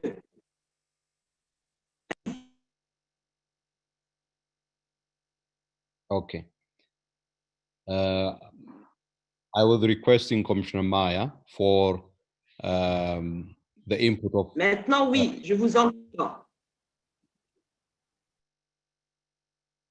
Okay, great. Thank you. I was asking of members of the commission, and I see Commissioner Manuela indicating support for granting of observer status, Commissioner King also indicating granting, Commissioner Mwandenga, Commissioner Hattam. Colleagues, can I consider it from that? Are there any contrary views? Okay, Commissioner Maya also supports the granting of observer status. If there are no contrary views, it is therefore the decision of the Commission that we grant observer status under Resolution 361 to Ma'at for Peace, Development and Human Rights. It is therefore the decision of this Commission that Ma'at for Peace, Development and Human Rights is hereby an NGO with observer status with the African Commission on Human and People's Rights. I wish to thank Commissioner Amesbury for the presentation, and I congratulate Ma'at for Peace, Development and Human Rights for their successful application. Thank you very much to all of you. Thank you also for the observations and inputs. The last application we have is from the Media Council of Tanzania. The Media Council of Tanzania. We have Commissioner King for presenting this application from the Media Council of Tanzania. Commissioner King, you have the floor, please. Thank you very much, Chair, for giving me another opportunity to present this application. This is an application from the Media Council of Tanzania, which would be referred to as MCT. The Media Council of Tanzania, MCT, is registered on the 22nd of May, 1997, and the place of registration is United Republic of Tanzania. And the application is dated 11th February 2019. MCT is an independent, non-statutory and non-governmental self-regulatory body established by the Media Fraternity on 30th June 1995 with the objective of promoting freedom of the media and ensuring highest professional media standards and accountability in the country. Tanzania media practitioners founded MCT because they believed self-regulation is the most appropriate way of dealing with ethical lapses and of ensuring government authorities do not take steps that will curb press freedom. It was formed in 1995 at a National Journalist Convention and started operations in 1997. It works to promote freedom of the media and ensure the highest professional standards and accountability. The program objectives of MCT include the following: advocacy to enable media perform its duties freely and effectively, and public enjoys freedom of expression and access to information. Press freedom violation register to document, publish, and follow up on press freedom violations so that media houses, journalists, associations, and human rights defenders can use it as a tool, while authorities, societal stakeholders, and the public are provided with empirical evidence. Mediation and arbitration to enhance ethical practice and conciliate between media and the public, thus ensuring media accountability, efficacy, and credibility. And the fourth objective is media monitoring, to proactively foster media quality and ensure higher standards so that media effectively fulfill its roles.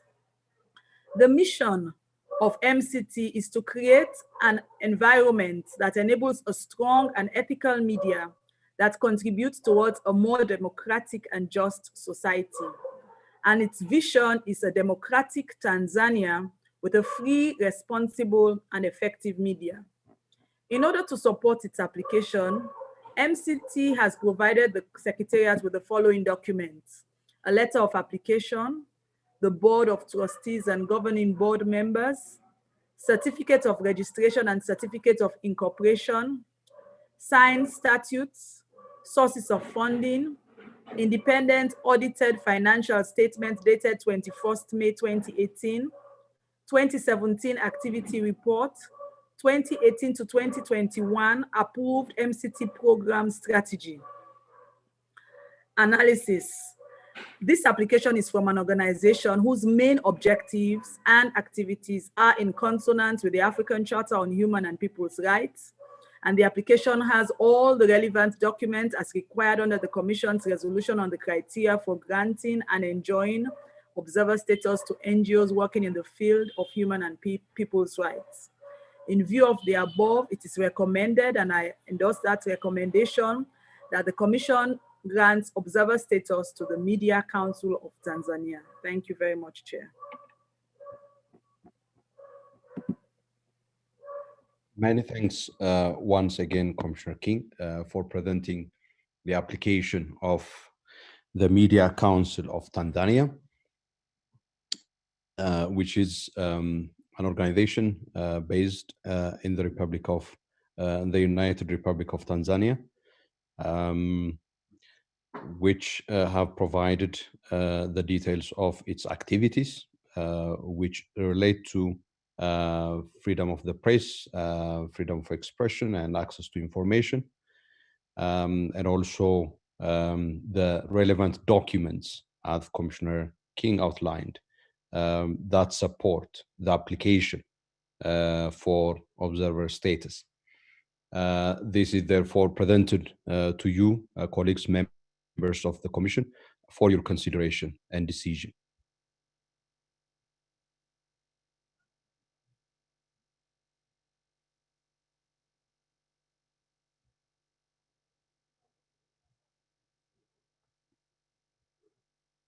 Okay, I see Commissioner Manuela, thumbs up. I see Commissioner Amsbury also thumbs up. Therefore, the motion for granting observer status to this organization has been supported by, yes, I see thumbs up from Commissioner Guy, Commissioner Hatton, Commissioner Maya as well. And therefore, the proposal for granting observer status to this organization has been carried. It's therefore Commissioner Aboma will showing thumbs up. It's my pleasure, therefore, to pronounce that the Commission hereby decides to grant observer status to Media Council of Tanzania in accordance with Resolution 361 of the Commission on Granting of Observer Status. I wish to congratulate Media Council of Tanzania for a successful application and also to thank Commissioner King for the presentation. Thank you all very much for this very important exercise, which we have carried out with transparency and indeed rigorous engagement, for which I wish to express my appreciation to my colleagues, members of the Commission. Colleagues, this brings us to the end of the first part of this morning's session, or this afternoon session for those of us on this side of the continent. I wish to rather us to move to the coffee break instead of moving to the next agenda item. We have saved a bit of time. I would like us to come back at 10 past the hour. 10 past the hour. There is a couple of minutes that is awarded to all of you for the health break. All right. We will come back 10 past the hour. Thank you so very much.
I'm here.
Okay, colleagues, if we can,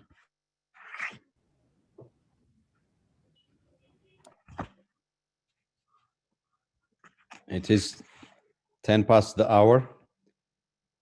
Shall we start?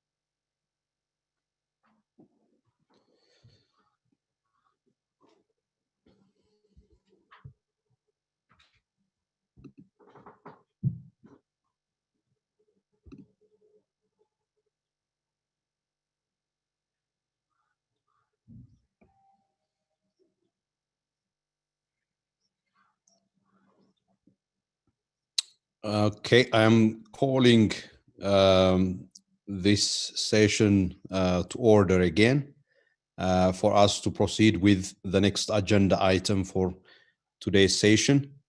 The next agenda item for today's session relates to an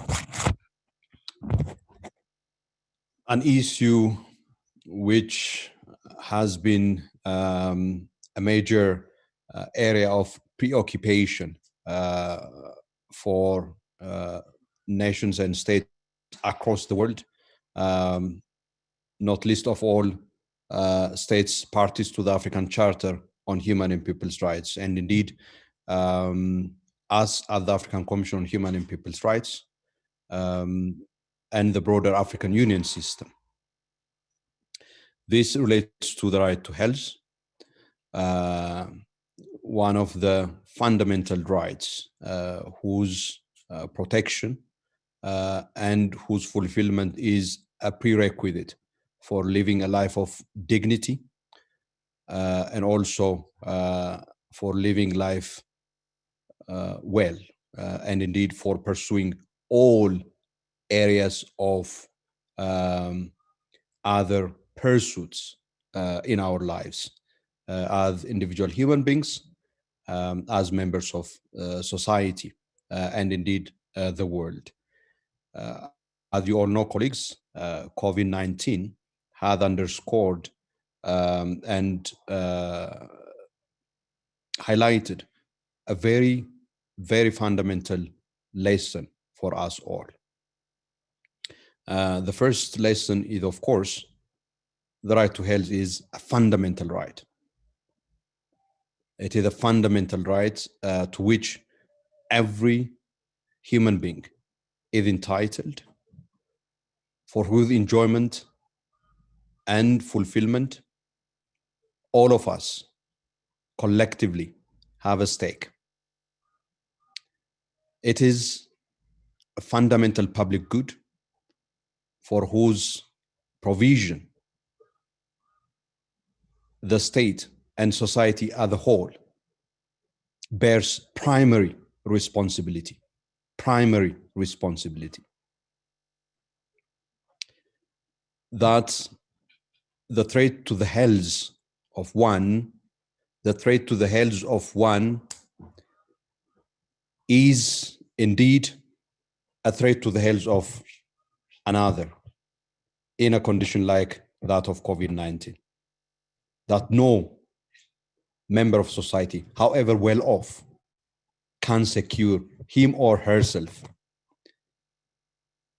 by providing the necessary protection from a pandemic like COVID-19.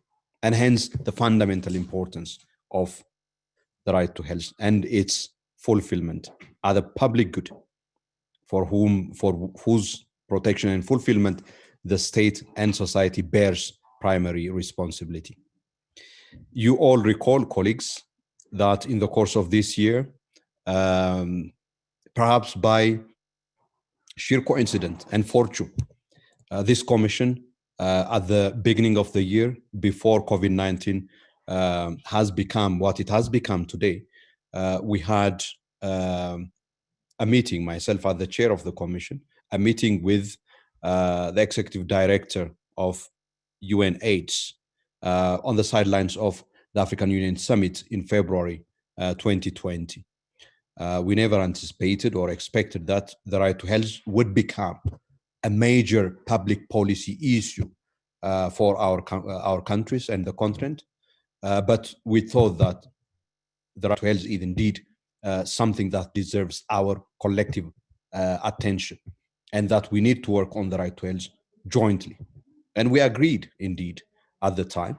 And the Commission, after receiving the report from my side, welcomed the initiative for the Commission to engage in this activity through the working group of the African Commission on Human and People's Rights on economic, social, and cultural rights. And at this point, I wish to express my appreciation and thanks to my distinguished colleagues, Honorable Jamsina King, the former chair of the working group on economic, social, and cultural rights, and Honorable Mudford Zakaria Mwandenga, who is the current chairperson of the working group on economic, social, and cultural rights, who would lead the commission through this process.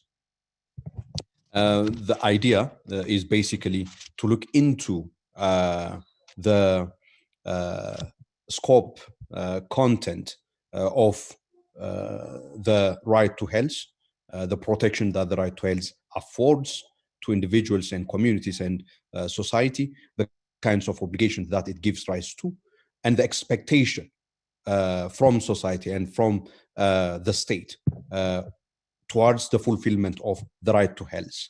And indeed, the right to health, like other economic, social, and cultural rights, requires resources.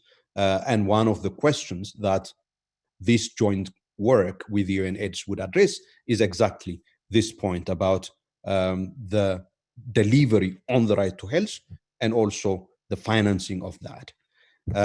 So today, colleagues, members of the Commission, and distinguished delegates, representatives of states parties to the African Charter of Human and People's Rights, NHRIs, and civil society organizations, I have the honor to moderate this panel on this theme with presentations from our own member of the Commission, Honorable Mudford Zakaria Mwandenga, as I indicated earlier on, the chairperson of the Working Group on Economic, Social, and Cultural Rights. And we also have with us, unfortunately, the Executive Director of UNAIDS, Ms. Winnie Byanyima, has sent her regrets with respect to the fact that she was unable to join us for this panel today, but she is ably represented by Mr. Aeneas Chuma, who is the director of the regional support team of the UNAIDS for Eastern and Southern Africa. I wish to welcome Mr. Chuma to our panel. I'm not... Thank you very much indeed. Very welcome, sir. I'm not really sure if we have the representative of the African Union Commissioner for Social Affairs or Commissioner Amira Fadel with us. She's here? No, Chair.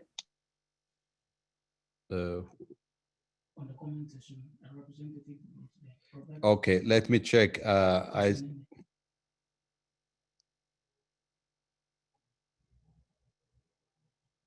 Okay, no, that's a different one. Sorry, I saw some note on the chat. It had nothing to do with our panel.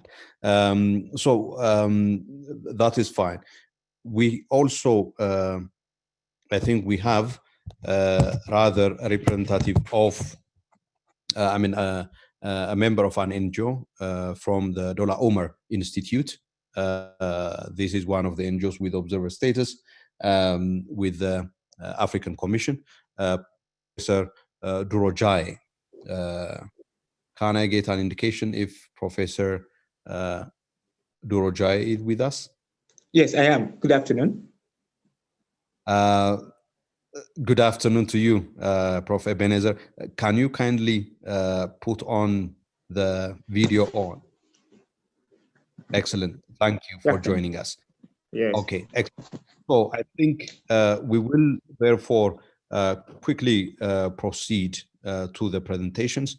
I wish first to request Mr. Chuma to take the floor, and then we would proceed from there. Mr. Chuma, you have the floor. Welcome once again. Thank you very much indeed, moderator. Excellencies, representatives of the African Union member states, honorable commissioners, representatives from different organs of the African Union, representatives of civil society partners, and sister United Nations agencies, all protocols respectively observed. My name is Enias Chuma, as mentioned by the moderator, and I am the Regional Director for UNAIDS for East and Southern Africa. And I stand here for and on behalf of Winnie Byanyima, the Executive Director of UNAIDS, who could not join us, but is with us in spirit. The issues being discussed here are extremely important to us at UNAIDS, especially at a time when we are rethinking UNAIDS in the context of COVID-19 and in the context of the current operating environment for multilateralism. We were very concerned this year, like all of us, about the impact and the suddenness of COVID-19 on our response and on health systems in general.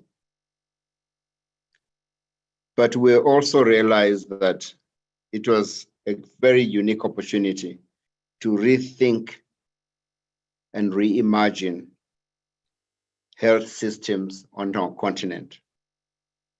As all eyes were on health, we felt we could seize this opportunity by sharing the lessons from the HIV response and from COVID-19 to make important changes to develop rights-based, equitable, people-centered systems for health across our continent. Lessons from the HIV response are several and include the need to decentralize the response itself by placing affected communities at the center of the response. The responses must also be multi-sectoral and address social and structural inequalities that tend to increase vulnerability and slow service uptake. And as mentioned by the chair, health is a human right and must be recognized as such. So financing for healthcare must be in line with this recognition. We want to commend and support the call made by the chair of the commission at the opening of this session for African Union to champion a call on access to COVID-19 prevention and treatment medical products to all, particularly access to vaccines that we all see now is picking up pace globally. UNAIDS strongly believes on the need to strengthen local production on the continent to ensure that when a vaccine is found eventually, there is production in all regions, including Africa, and that no one is left waiting at the back of the queue for the treatment. We do appreciate the efforts made to adopt Resolution 449 as well as 446 at the 66th ordinary session.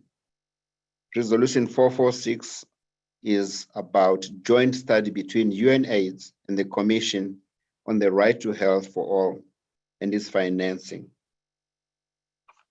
The exercise will build on existing normative framework of the Charter and draw from the mandate of the Working Group on Economic, Social, and Cultural Rights to undertake studies and research on specific economic, social, and cultural rights by looking into country case studies to examine the challenges and opportunities for achieving publicly financed universal health care on our continent.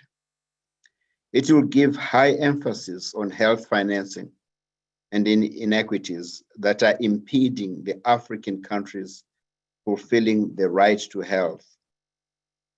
We all know that lack of resources remains the main constraint that limits many states' capacity on the continent to fulfill even their most immediate obligations related to the right to health of their citizens.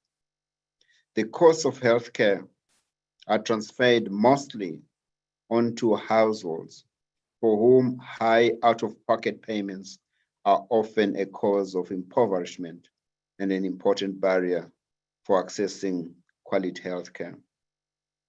The inequities caused by the current limited and inequitable health and social spending has been made worse by COVID-19 crisis.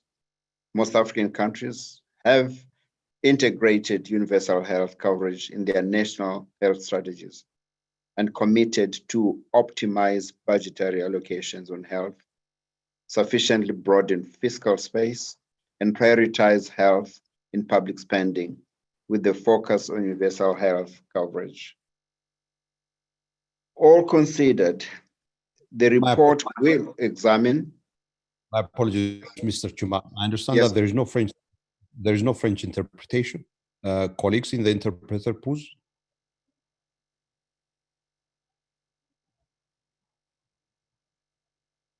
Can we have confirmation?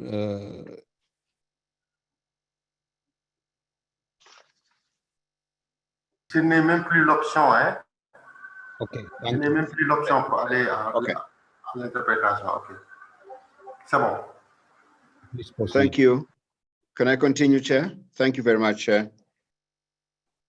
In short, the report will examine states' practices regarding health financing and the challenges and opportunities for states to expand and better allocate their available resources in order to realize their immediate obligations for the right to health of its citizens.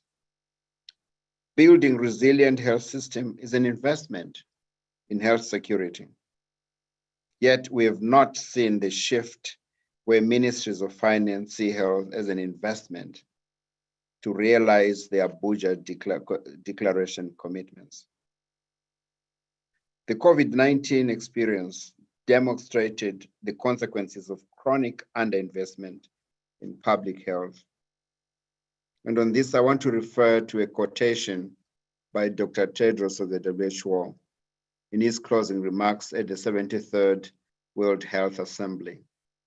And I quote, "The time has come for a new narrative that sees health not as a cost, but an investment that should form the foundation of productive, resilient, and stable economies." Distinguished participants, I'd like to stop here and thank you very much indeed for your attention. I have participating several colleagues from UNAIDS who would also in time, at your discretion, will provide additional information and experiences and insights as we go forward with this very important panel. I want to thank you, Excellency. Thank you very much, Mr. Chuma, for providing us that rich insight, also drawing on the experience from the AIDS pandemic and also the work of UNAIDS in that respect on how we as a world community, and indeed particularly those of us in Africa, should rethink and reorganize ourselves as far as the delivery on the right to health is concerned. First, addressing the immediate threat relating to COVID-19, and in that respect, of course, focusing on having access for the continent, including through creating conditions for the production of the COVID-19 vaccine when it is eventually produced or successfully established. That is important, but importantly, more than that, of course, is the need for greater investment in stronger, resilient health systems. And that is not really a cost. And indeed, that underscores the point that I always would like to make, that economic, social, and cultural rights are not commodities, that they are fundamental rights for whose provision the state bears primary responsibility. And indeed, I agree that it is an investment for a productive, healthy, resilient, not just economies, and indeed societies as well.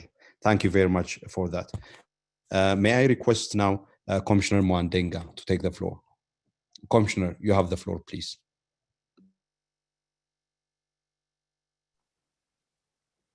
Thank you, Chair. May I be allowed again to ride on the protocols which have already been established? My topic today will be dealing with issues to do with the understanding the right of health under the African Charter, the jurisprudence, and the authoritative statements by the Commission. This is a very wide subject, but I'll try as much as possible to be extremely brief so that I'm within the time frame that is allocated to me. I think a discussion on this topic must begin by first recognizing that under the African human rights system, the first attempt to guarantee the right to health is found in Article 16 of the African Charter. Now, Article 16 reads as follows: every individual shall have the right to enjoy the best attainable state of physical and mental health.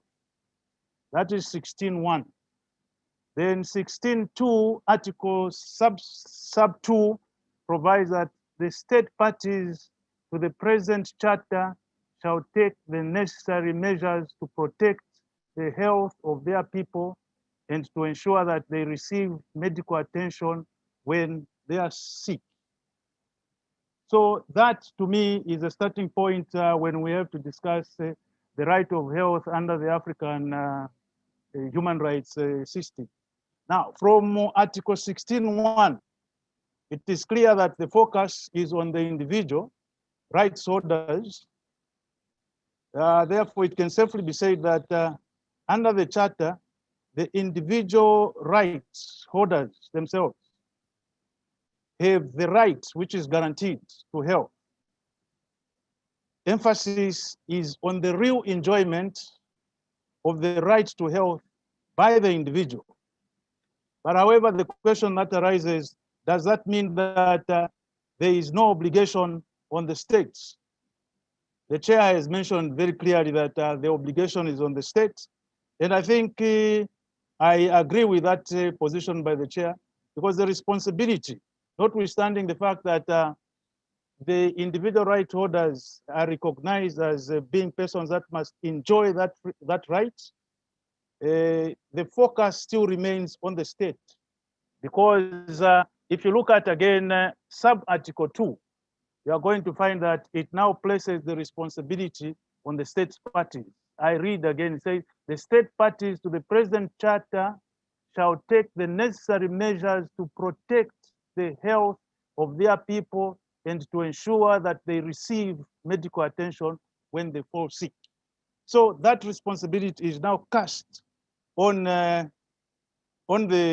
state as a prime responsibility for them to safeguard that right. However, my reading of Article 16.2 reveals to me that it's not very detailed. it focuses mainly on the curative rather than the medical services. And as drafted, it doesn't cover the following areas: health environment, water and sanitation, prevention, treatment and control of epidemic. But more importantly, it does not address issues such as maternal and infant mortality, access to contraception, and HIV/AIDS. Well, when you talk about HIV/AIDS, maybe at the time when it was the charter was being framed, it wasn't envisaged, but this time it's an issue which we have to take care. But however, it's my submission that in interpreting Article 16, we should give it a broad interpretation, not a narrow interpretation. The whole idea of giving it a broad interpretation is so that the issues which I've mentioned as issues not mentioned above should be included. And from my reading so far, I'm given to understand that, in fact, the African Commission has had several occasions made attempts to broadly interpret the provisions of Article 16 so as to cover the issues which I said are not directly mentioned. Well, the right to health, as the chair has pointed out, is important. But there are quite a number of challenges that affect our enjoyment of the right to health. As is well known, Africa is faced with a lot of health challenges, and these include and are not limited to the HIV pandemic, which I mentioned earlier, high maternal mortality, deaths resulting from TB, malaria. Africa is also affected with the greatest burden of bearing the brunt of sexual and reproductive ill health. Of course, there are efforts being made to address these problems, but there are a number of factors that militate against the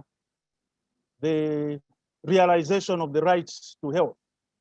And some of these include, but not limited to, the following: the lack of political will by our government. Throughout the country, governments pay lip service to the right to health.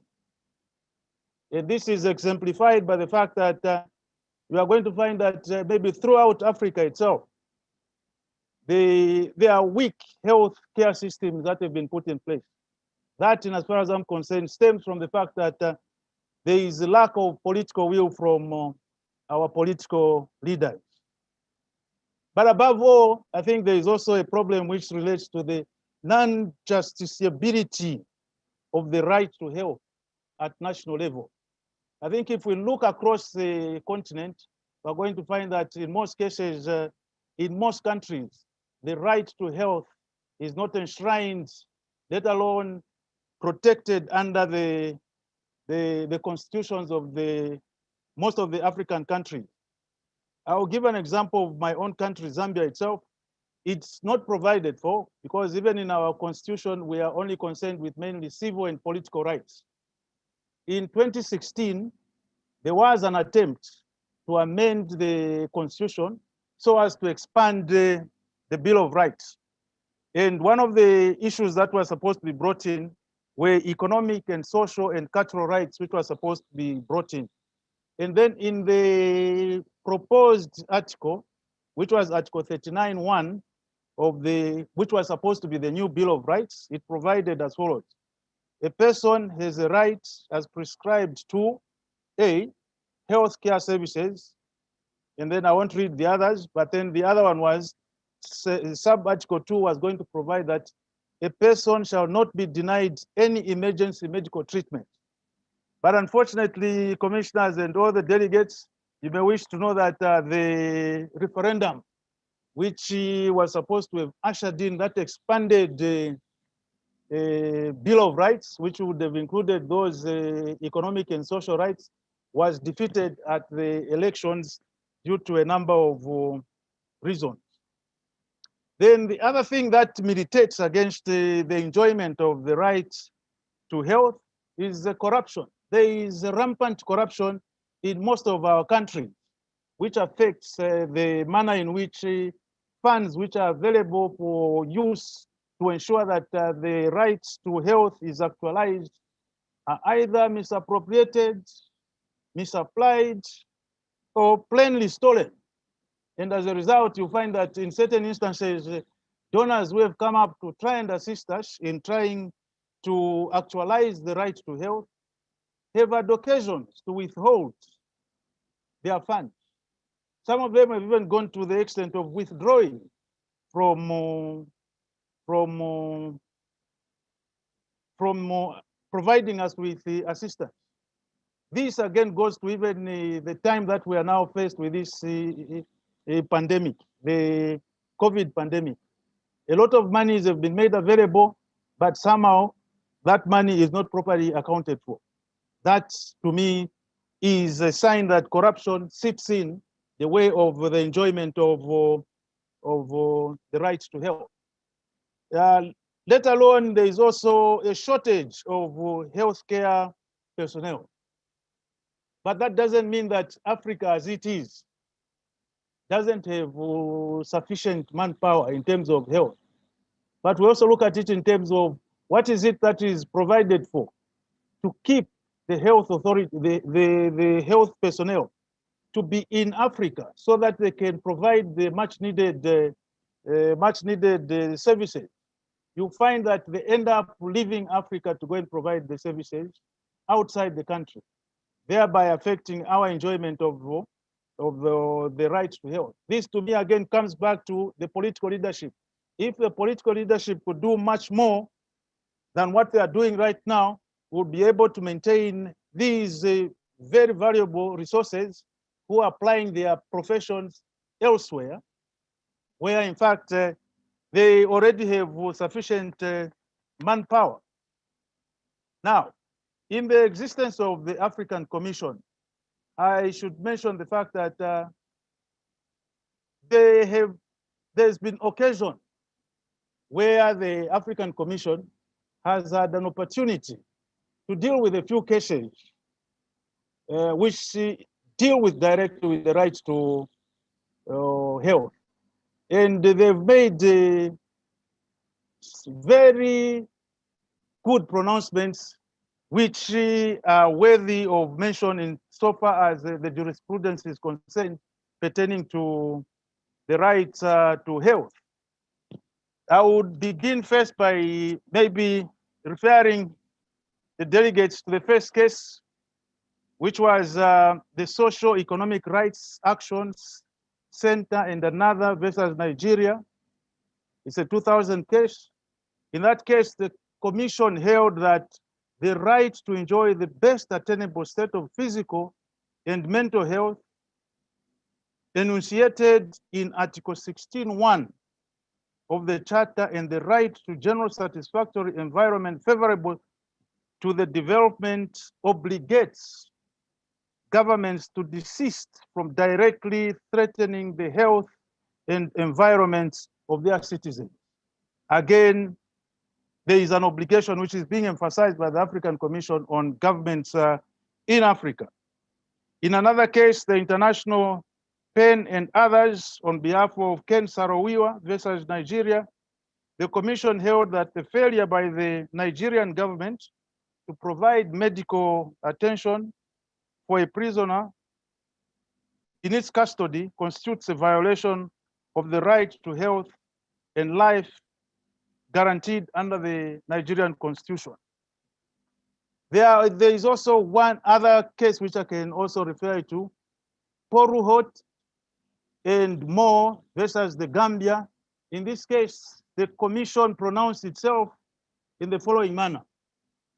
The enjoyment of the right to health is crucial to the realization of other fundamental rights and freedoms and includes the rights of all to health facilities as well as access to good services without discrimination. Again, it goes back to what the chair had emphasized in his opening speech. Then there is also a communication, which is Egypt Initiative for Personal Rights and Inter Rights versus Egypt. Here, the pronouncement by the Commission was as follows. The right to health operates directly or indirectly as a prerequisite to all other human rights recognized by the African Charter. Mr. Chuma mentioned this as an important issue also. The Commission also stated in that particular case that states have a legal obligation to protect the right to health of its citizens, including inter alia, taking concrete and targeted steps towards the full realization of the rights and adopting legislation or other measures to ensure equal access to health-related services and health care. Again, the obligation is cast on the state parties. There is yet another case which I wish to refer to, which is the Free Legal Assistance Group, Lawyers Committee for Human Rights Union. And this is a DRC case. Here the Commission said the failure of the government to provide basic services such as safe drinking water and electricity and the supply of medicine constitutes a violation of Article 16. The point that I'm trying to drive at, delegates, is that the Commission has had an opportunity to consider matters that touch on the right to health as enshrined in Article 16 and has pronounced itself authoritatively in a manner that shows that this is a right that must be respected.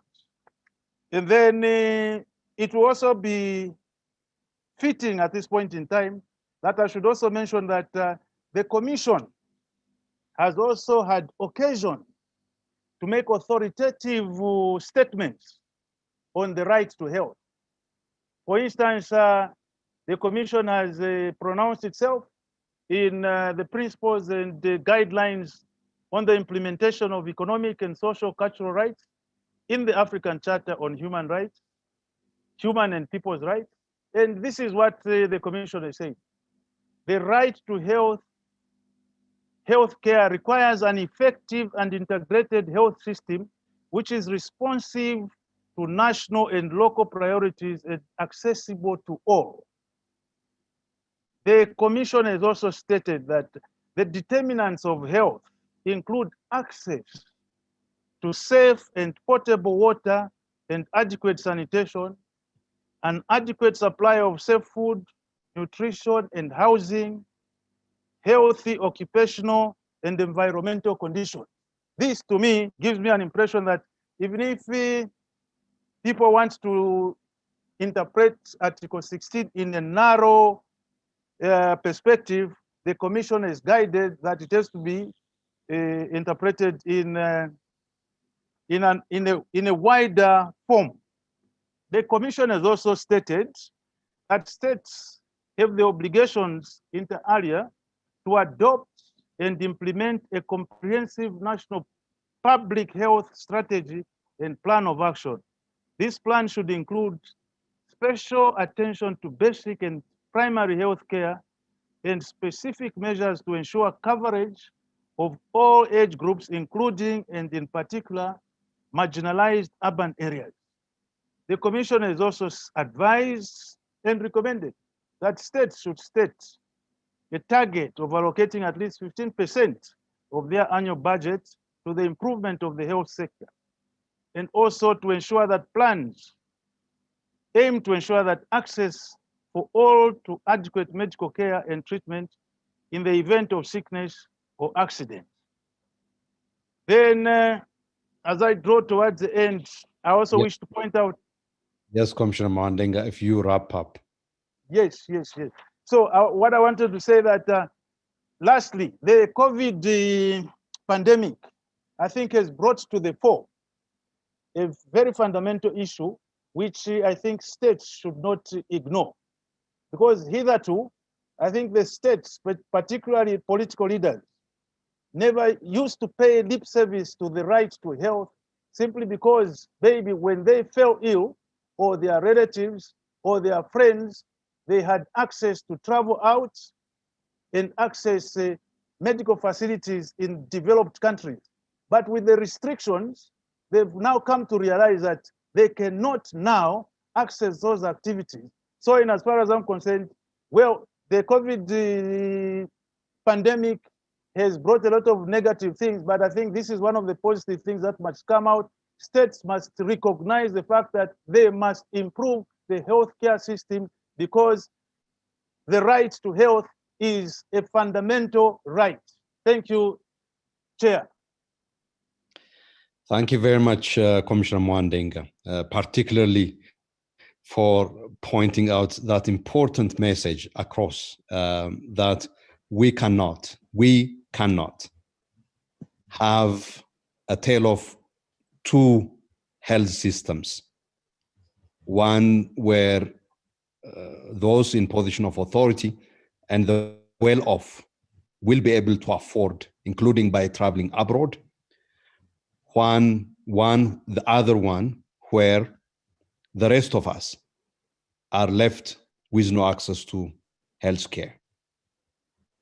It is indeed something that this wall between the tail of these two health systems need to crumble.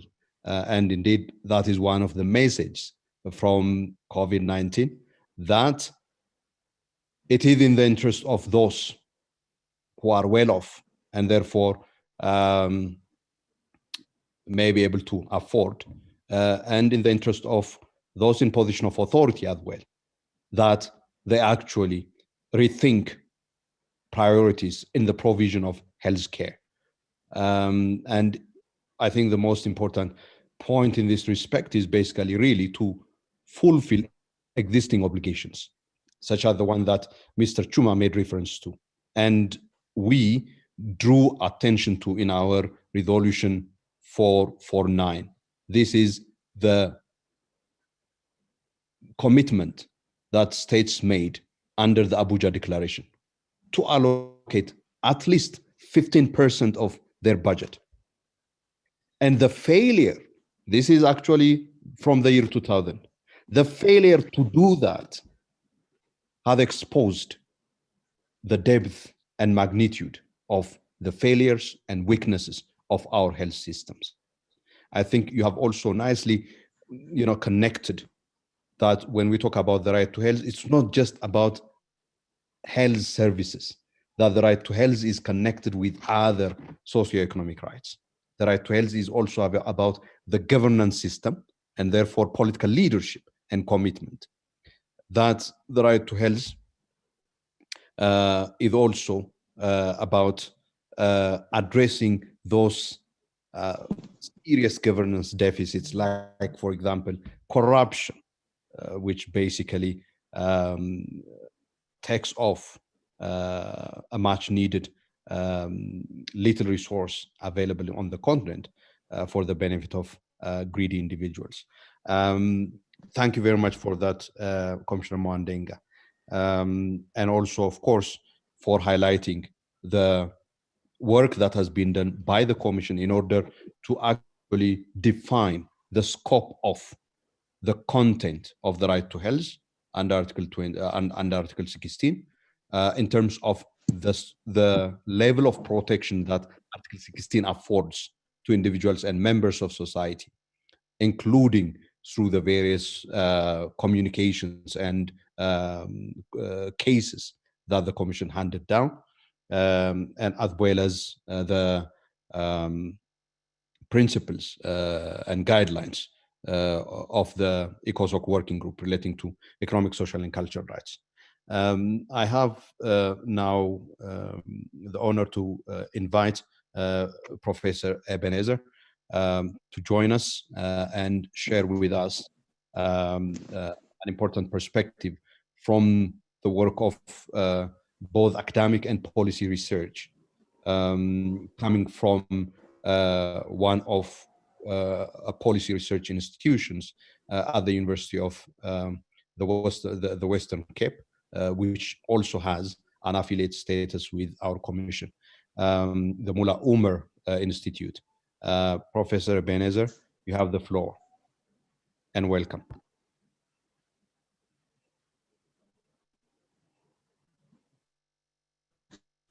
Thank you very much, Mr. Chair. And it's an honor for me to be here today to come and share my thoughts and experiences with you regarding to a very important issue we're dealing with. The topic I'm supposed to address has to do with lessons of COVID-19.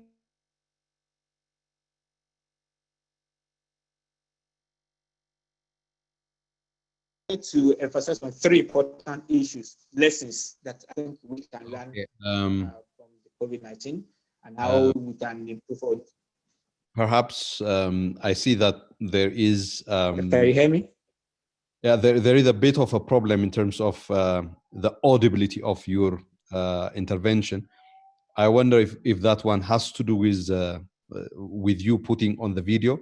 If the video is interfering, you can switch off the video so that we can hear you better.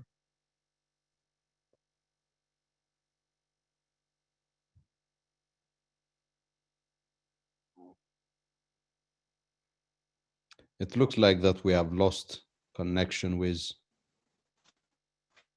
Can you hear me? Did you hear what Hello? I said? Yes, I can hear you. Did you hear what I said? Okay. No. I said it looks like that there is poor connectivity on your side. So Okay, hear me now. I suggest that you may wish to put off the video if that okay. is okay. Okay. So that we can hear you better. Thank you. Okay.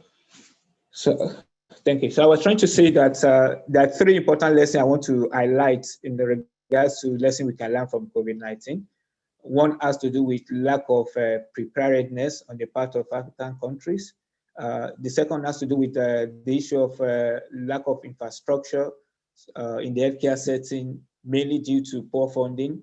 And the third has to do with inequity and inequality in access to healthcare services.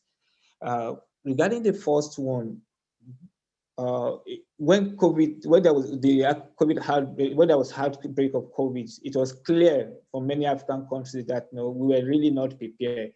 Of course, this may not be limited to African countries alone, but it was very, very clear on the part of African government that the way we reacted shows a clear lack of preparedness.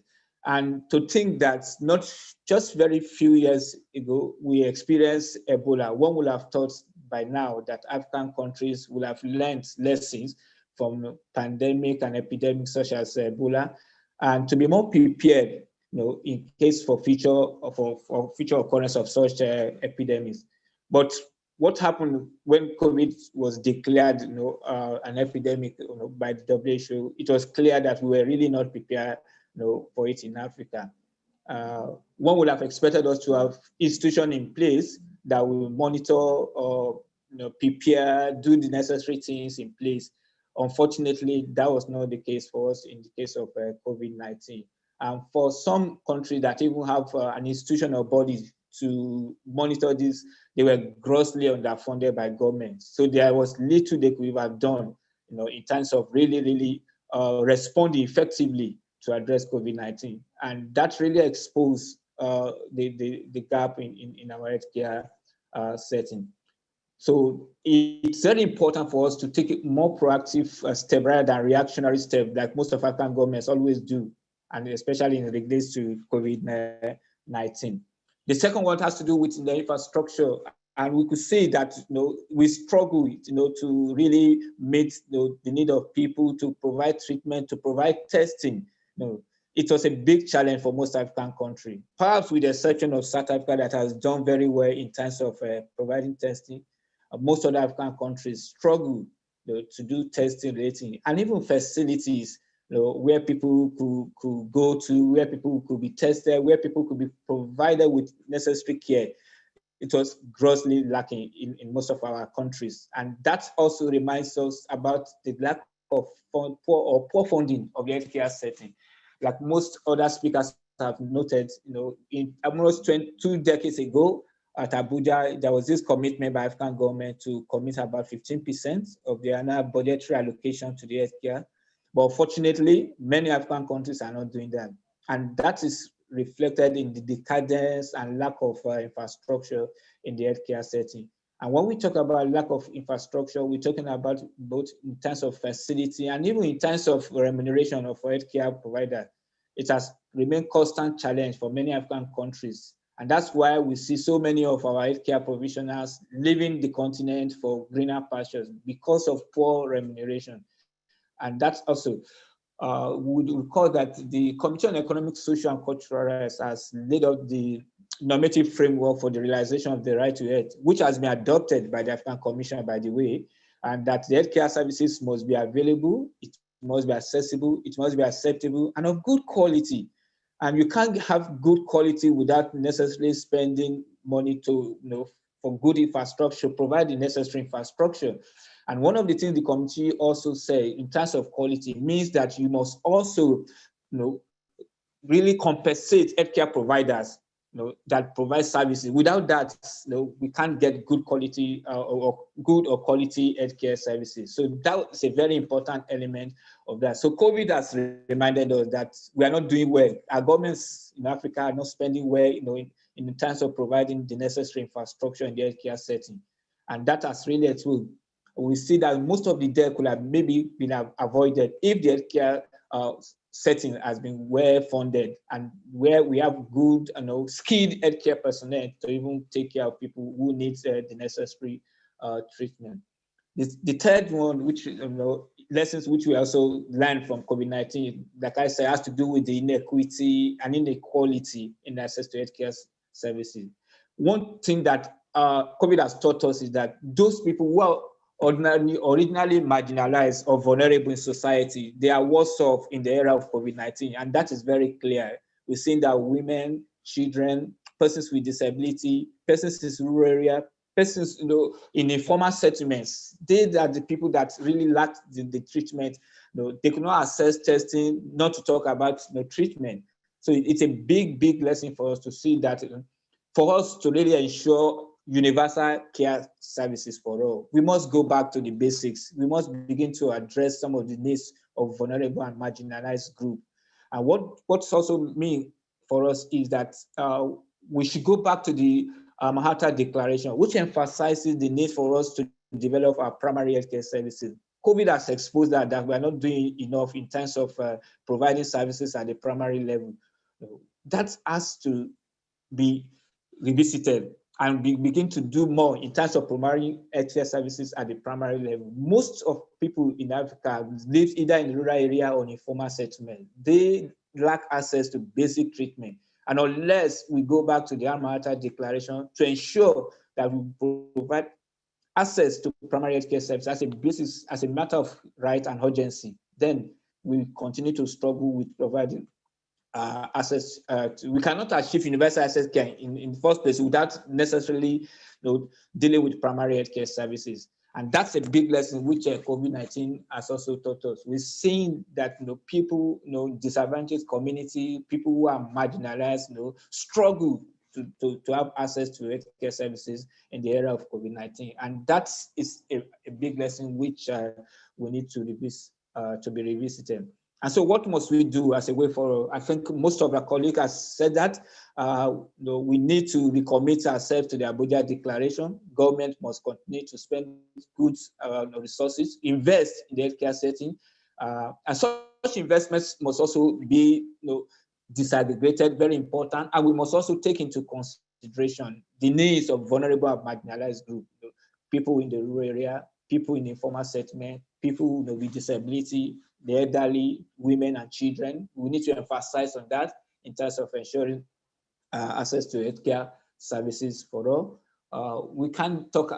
We cannot emphasize the fact that commitment funding is very, very crucial, and we need to redouble our efforts in terms of kind of funding that is prepared. And of course, in terms of monitoring epidemics and pandemic in the nature of COVID, this might not be the last we will experience. So it is very important for African government to start, a more proactive measures in terms of establishing institutions or body that will monitor this kind of epidemic and to be able to address them, be able to provide solutions, not waiting until we begin to experience fatalities before actions are taken. So that's also very, very important.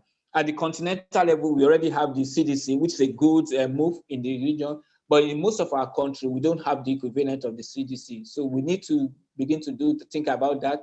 And not only setting up this body, but of course, investing in them so that they can really do their work properly, so that they can address, they can monitor, and they could provide very good solutions to some of the challenges posed by pandemic and epidemics in our countries. And of course, for us to address inequality and inequity, we need to revisit some of our projects, some of our programs. There's a need for health insurance, that's very crucial. There may be need for provision of social welfare facilities to assist people who cannot afford or pay for healthcare services. These are some of the issues we should begin to reconsider. And most important, whatever we do, it must be grounded in human rights, like other speakers also said, based on the principle of participation, principle of accountability, principle of dignity.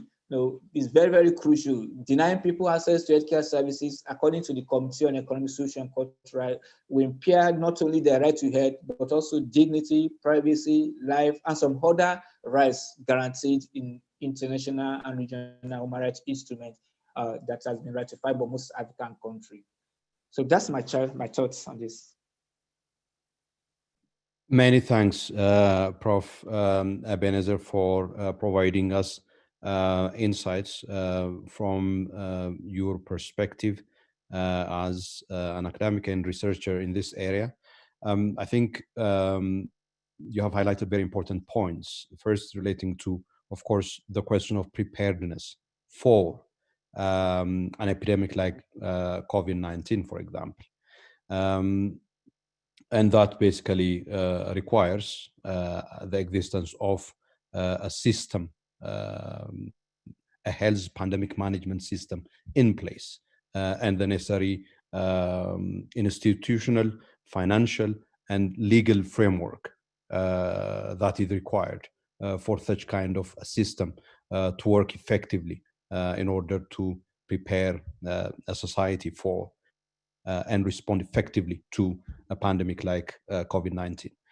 You highlighted and brought out a very important point, in addition, adding to the useful insights from previous speakers, relating to, in particular, the fact that, the question of equality, the question of the status of people, and because of their status, the fact that they may not be able to have adequate access, and we have to factor in marginalized groups whenever we plan for and invest in and indeed roll out access to healthcare. And this has to be premised on a human rights perspective and approach, which is also critical. Colleagues, I think from my side, what I wish to do is not really to make a presentation. All that I wish to do is basically to draw the attention of all of us to Resolution 449, because there are certain important elements in Resolution 449 that have been captured, which are reiterated in the presentations of all the speakers today. For example, one of that has to do with the Abuja Declaration, which commits the states, African states, to allocate 15% of their funding to the provision of health services. I think this is critical. And indeed, the failure to fulfill this commitment has created havoc, has left many of our countries vulnerable. And we cannot continue to neglect fulfilling this commitment. We need to mobilize political will and action for ensuring that member states and state parties fulfill this obligation and commitment. Then you have issues relating to, for example, health workers. This is also an important component of the right to health. The right of health workers, the treatment of health workers, and the kind of protection that is afforded to health workers. I think the precarious state of the health system, one of its manifestations is indeed the lack of provision of required supplies for healthcare workers who put their lives and their health on the line in order to provide service, in order to afford protection for the public. I think it is an utter failure on the part of our societies and our states that they couldn't provide the necessary supplies and materials for healthcare workers so that they can be able to do their job. And of course, that's not the only thing. They should be able to be afforded with the right to strike when conditions are not fulfilled, and that right should be respected by states. They should be also able to be compensated. There is no reason, irrespective of the fact that we are in an emergency. After all, they are putting their lives and health on the line. So if you look at paragraph 1 of resolution, operative paragraph 1 of resolution 449, it highlights this important point. And of course, the other point relates to the issue relating to access to, for example, what Mr. Chuma spoke about, the vaccine, when it is eventually found. And this requires, as I have pointed out in my opening speech at the beginning of our session on Friday,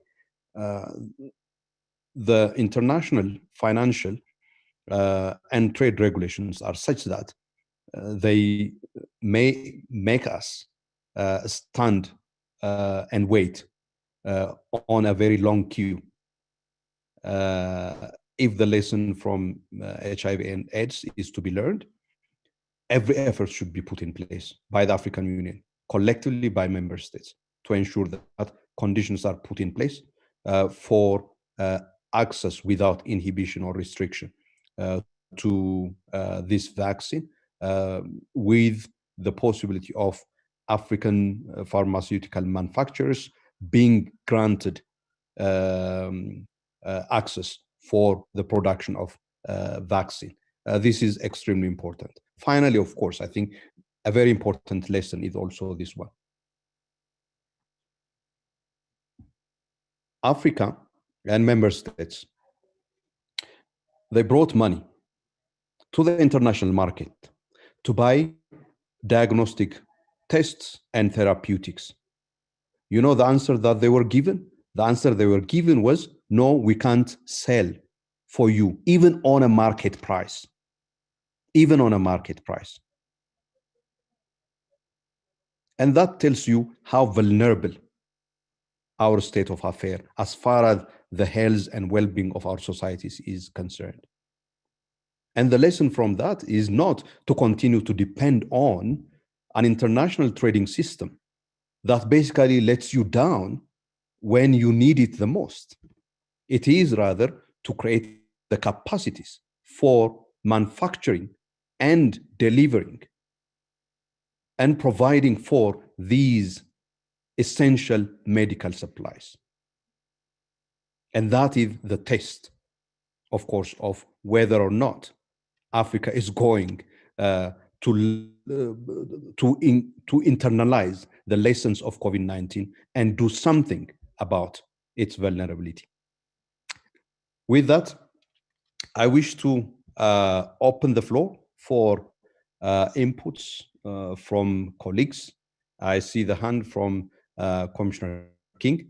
Commissioner King, as our in-house expert also on economic, social, and cultural rights, who also started this work.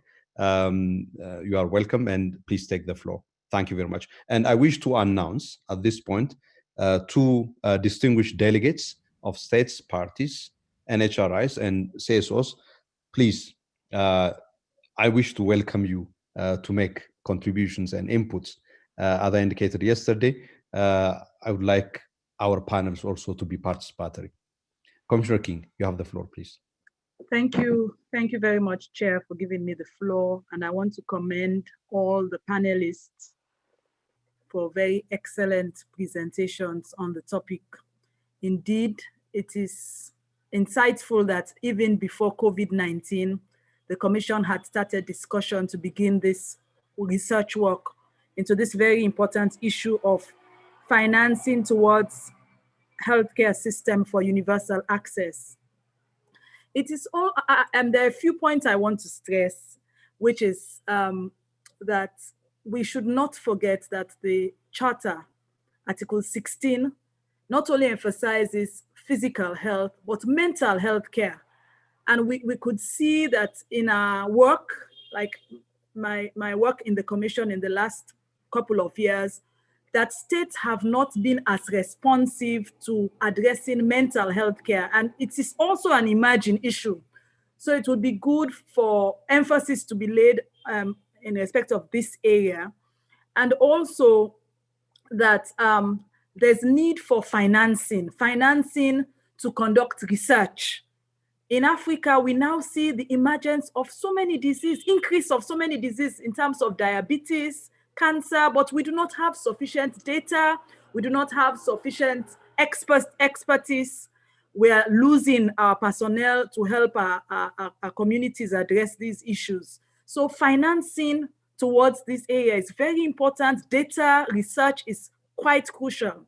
And there are also neglected diseases and diseases that affect uniquely Africans. For example, the sickle cell disease. We have to develop our system to respond effectively to sickle cell disease and other diseases that uniquely affect Africans. And even the COVID has shown that it has different impact on Africans and non-Africans. So all of this, we need to give more financing, encourage states to invest more, because the Abuja Declaration, as panelists have said, they have not been keeping to that promise or commitment to invest 15% at minimum towards of the national budget to healthcare.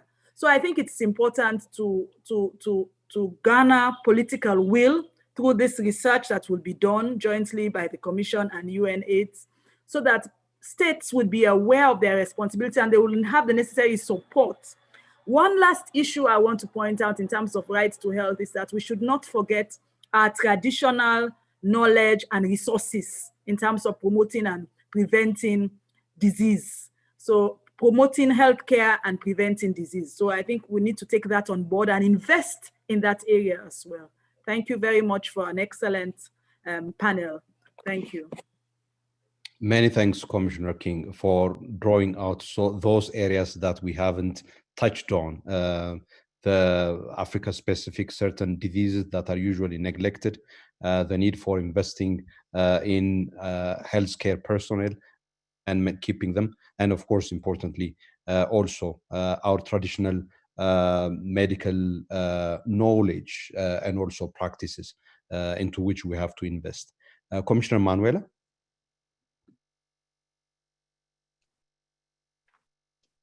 Obrigada, Sr. Presidente. Devo começar por agradecer a todos os preletores, ao ilustre colega Mandenga pela sua estreia como comissário para os DESC. Muito bem feita a introdução. Devo dizer que o direito à saúde realmente, e como terminou de dizer há pouco... Colleagues, interpreters, can you please relay the interpretation?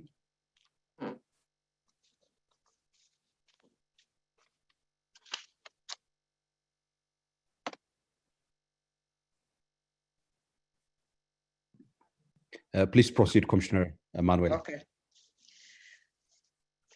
Como dizia, como terminou a senhora comissária King, o direito à saúde tem uma expansão maior do que aquilo que podemos ler só no artigo 16. Devo dizer que, para mim, direito à saúde requer também que seja respeitado o direito à educação. I'm really sorry, Commissioner Manuela.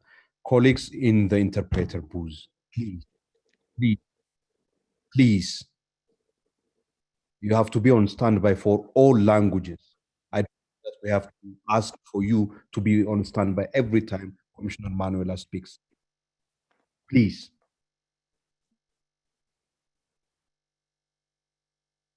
Apologies, Commissioner Manuela, please proceed. Sim, senhora. Dizia que o direito à saúde tem uma extensão maior do que podemos ler no artigo 16, pois ele cruza com o direito à educação para permitir que as mensagens da saúde possam também ser bem interpretadas e que na sua utilização possam melhorar a saúde da população africana. Cruza com o direito a uma alimentação saudável para permitir que o próprio organismo possa resistir e por si só ajudar a combater algumas doenças. E a comissária King enumerou algumas delas. Vamos olhar para as anemias, vamos olhar para doenças que estamos a importar hoje, diabetes e essa coisa toda. Isso são distúrbios da alimentação. Também um ambiente saudável. Também deve a população africana ter um ambiente saudável, um mínimo de saneamento básico para permitir uma melhor qualidade de vida. E com uma melhor qualidade de vida, a saúde não havia de dar o grito que deu agora com a pandemia da Covid-19.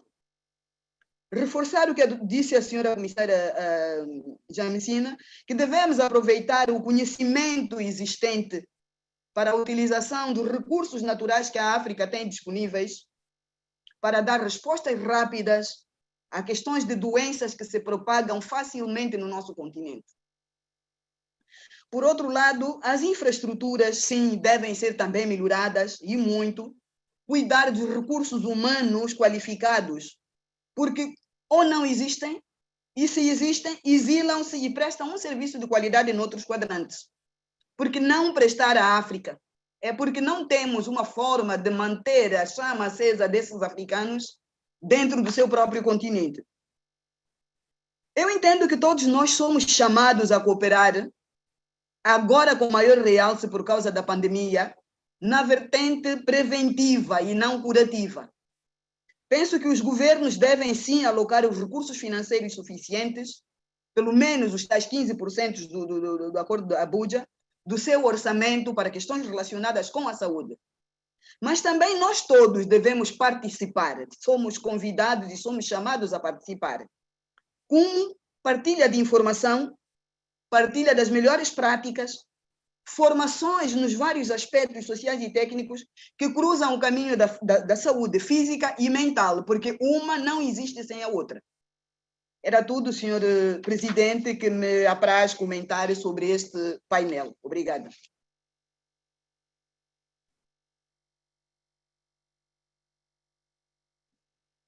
Obrigado, Commissioner Manuela, once again for your inputs and insights.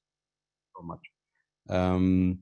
The issue that you have highlighted relating to health infrastructure, relating to health service, relating to investing in local indigenous knowledge, all of those, and of course mental health, which is also an increasing issue for our population, including perhaps the useful section of society. Any other input, colleagues, members of the Commission? Yes, Commissioner Amesbury.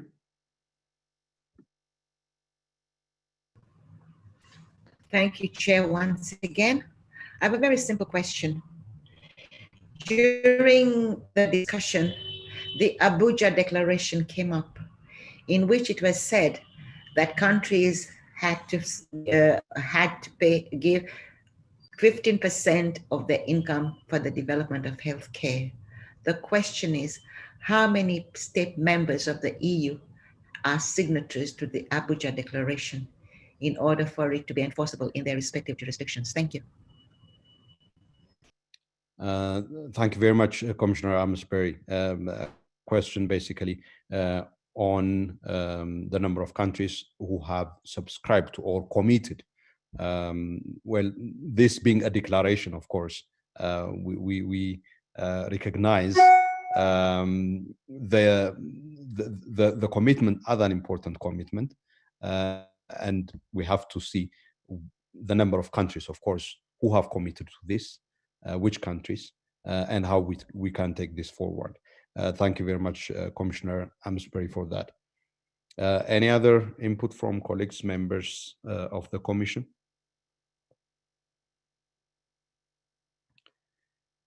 All right, I see a comment from a colleague, Acheng Akena. Let me read it to all of you. These were excellent presentations. Thank you very much. I have a comment about the chairperson's last observations. Pharmaceutical companies have typically maintained control over the intellectual property behind their discoveries, determining who can produce their product at what cost. India and South Africa have recently put forward a novel proposal to address the scarcity around treatments and vaccines, demanding or calling for a waiver and relaxation of global trading or intellectual rules governing intellectual property rights. This is an area where solidarity and support of such resolution by African governments is key. All right, it looks like that it is actually Karin Kanenda Nantulia of Human Rights Watch, but it comes in the name of Acheng Aken. Sorry about that. So that is basically the point around the need for Africa to invest more on its own capacities, science and medicine and vaccine capacities, but importantly, of course, addressing the immediate concern about whether or not Africa would be able to have access to vaccines of COVID-19 should vaccine of COVID-19 be discovered. And the reason for this concern is that the discovery would be regulated by the global intellectual property rules, and that wouldn't allow access to parts of the world like Africa very easily. That is why Africa has been queuing behind for a long time during the HIV and AIDS period until a generic manufacturing of antiretroviral medicine was made possible, such as in India, for example. That is the kind of, I think, issue that we need to also campaign for. I think in the course of this session, a lot of that kind of point has been highlighted. I don't see any further requests for the floor. So at this point, I would rather wish to go back to the presenters of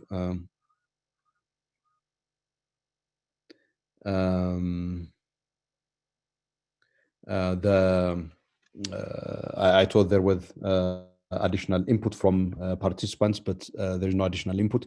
So let me go back to presenters. Mr. Chuma, are you with us? Okay, let me then invite Commissioner Mwandenga. Commissioner Mwandenga, please proceed. Thank you, Chair. All I want to say is that I think like I mentioned when I was finishing my presentation, the COVID situation which has afflicted the entire world, I think should encourage governments to ensure that at least we take the right to health seriously, so that at least we actualize it. It's going to be for the benefit of everybody, including the political leaders. Thank you, Chair. Thank you very much, Commissioner Mwandenga, for that.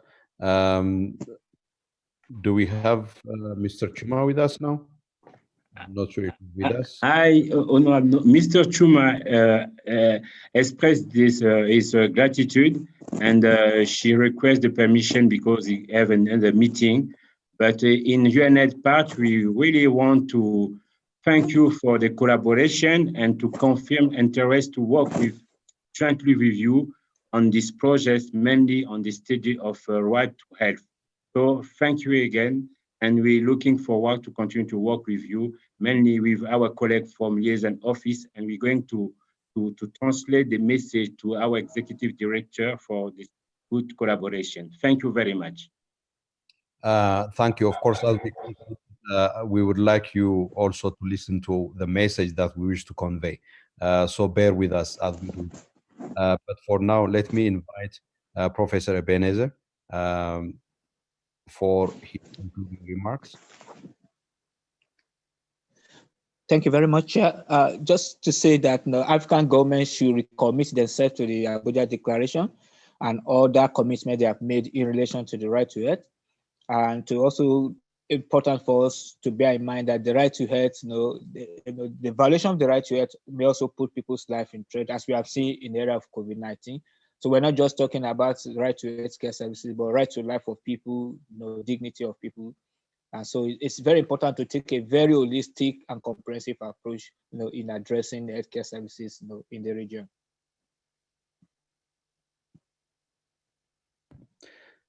Excellent. Thank you very much to all of you, distinguished panelists, members of the panel, colleagues, honorable members of the Commission, who provided us additional insights and inputs on this subject. And indeed, colleagues who also have, from the participants who have provided us at least one input. I wish to conclude along the following lines. First, I wish to welcome and express my appreciation to UNAIDS for joining hands with us at the African Commission through our working group on economic, social, and cultural rights for undertaking this joint work on an area of fundamental right, which is of topical importance for us on the African continent, more so because of the various plethora of issues that have been outlined, which impede on the enjoyment of the right to health on our continent, and hence not just because of COVID-19, but also because of the conditions in which we find ourselves, broadly speaking, as far as the provision of the right to health is concerned. I also wish to indicate that from the discussion, I gather that there are two ways of moving forward. The first one is, of course, addressing immediate challenge. And one of the immediate challenges relates to, of course, COVID-19. And in that respect, an important area of attention and work needs to be that of creating the necessary conditions by African states collectively, joining the call by countries like South Africa for the global trading system to waive and relax some of the regulations that impede, for example, access to potential medicine, and create, therefore, incentives for pharmaceuticals on the continent for them to be able to produce these vaccine and treatments generically in order to make them affordable and accessible to all who definitely need it. I also, of course, the second dimension has to do with addressing the various multiple dimensions of the right to health outlined by all the speakers, starting with the policy level, the political commitment, and the governance, the improvement in the governance systems, which directly affect, first, allocation of resources, second, the treatment of health systems and the preparedness of health systems, and indeed that of the investment towards and the maintenance of healthcare workers and indeed health professionals for our health systems. Third, of course, relates to the various conditions by which the right to health is affected, as outlined in the jurisprudence of the African Commission, in the various communications, that it is related not just to access to health, but also other important rights, including, for example, the right to water, which was forcefully and poignantly put forward in one very remarkable statement that a woman in South Africa reportedly said. She said, I thank the vaccine, I thank the virus for the water. She has never had access to water, but because of the virus, emergency access to water was provided. And the question really is, should it have required the virus for our countries to provide access to water? It shouldn't, it must not, it cannot require an epidemic, a pandemic. That they should and they can be able to do. This is a question of governance, of course. And I think finally, the question of prevention that all colleagues talked about, and the question of investment in infrastructure. Those are, I think, the most important points. Many of these issues would be taken forward in the joint study that would be carried out by our commissions through our working group on economic, social, and cultural rights and our partner UNAIDS. This is the point at which I wish to convey not only my thanks personally, but also other collective at the African Commission to UNAIDS and its Executive Secretary, Ms. Winnie, for the collaboration and cooperation, which has been there also in the context of course, the work of the Commission relating to HIV and AIDS pandemic. Thank you so much, colleagues, to all these issues, and also finally, of course, access to information is very important. We have seen this, how important access to information is, including information on health services, information on the pandemic and other related issues, which should be factored in our conversation about the right to health. This brings us to the end of the panel. We have done well with the time, for which I'm thankful for all the panelists. This takes us to the next item. We go back, therefore, to item 4, which is an item.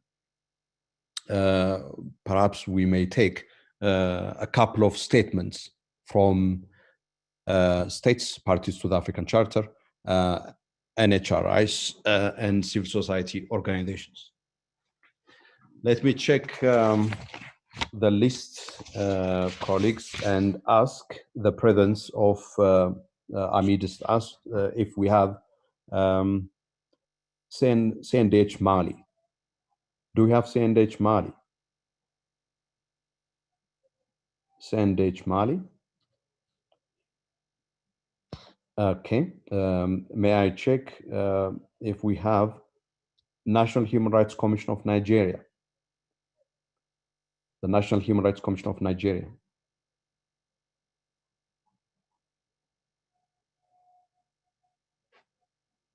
Okay. Do we have National Human Rights Commission of Nigeria? Okay. Secretariat is not able to confirm. All right. Let me then move to NGOs.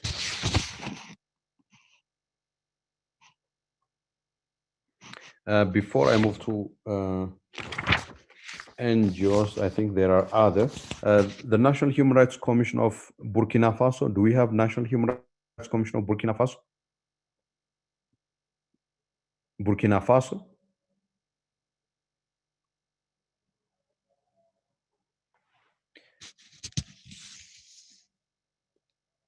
How about the Commission of the National Human Rights and Liberties Commission of Cameroon?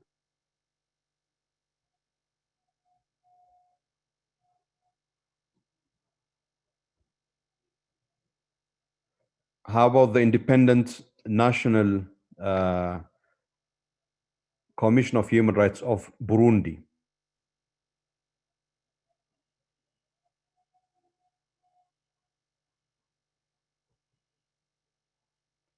Do we have Commission for for Human Rights and Good Governance of Tanzania?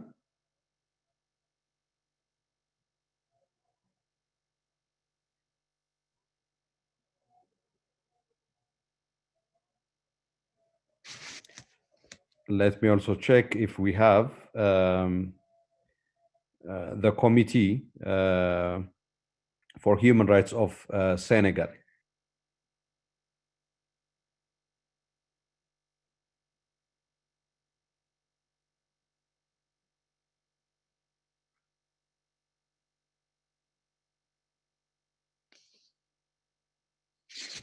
All right. I will then proceed to call on Article 19, Kenya.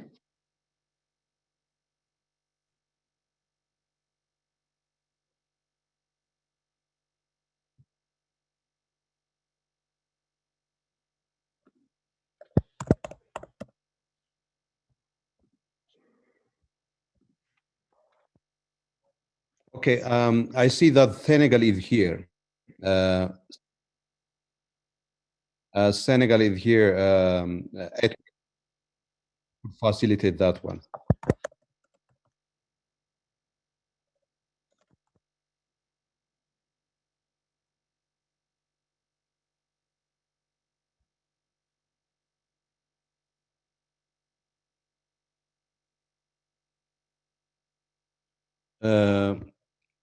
So this is Senegalese Committee for Human Rights.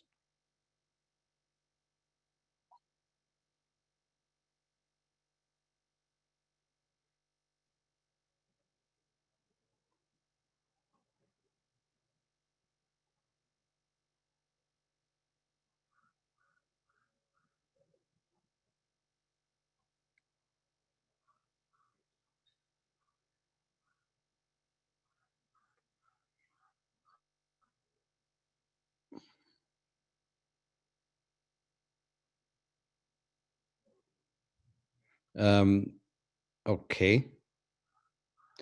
All right. Welcome to the session of the Commission, Mr. Mar. I understand you are from the Senegalese Committee for Human Rights, right? Yeah. Oui, ça, ouais. Okay. Vous Thank you. m'entendez bien? Yes, we can hear you. Thank you very much. This is the National Human Rights Commission with affiliate status number 6. Please proceed. Voilà. Bonjour, Excellence, Honorable Monsieur le Président. Bonjour, Mesdames, Messieurs les commissaires. Je voudrais,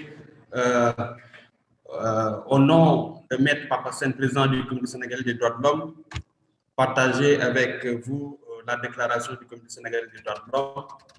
Alors, le Comité sénégalais des droits de l'homme présente ses vives félicitations à la République du Sénégal. Vous savez que le Sénégal a été reconduit comme membre du Conseil des droits de l'homme le 13 octobre 2020.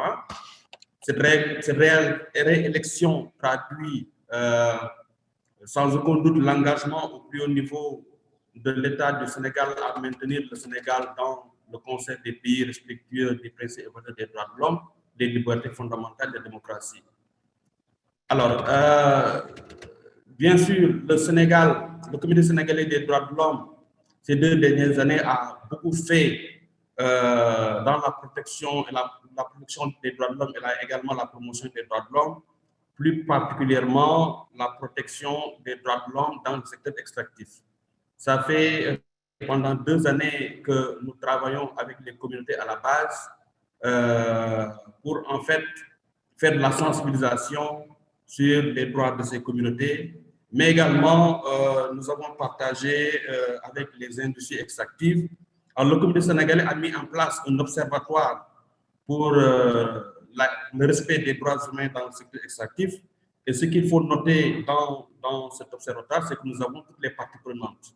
Toutes les parties prenantes, ça veut dire quoi? Ça veut dire que nous avons les industries extractives, nous avons les communautés impactées, nous avons l'État, nous avons les compagnies minières.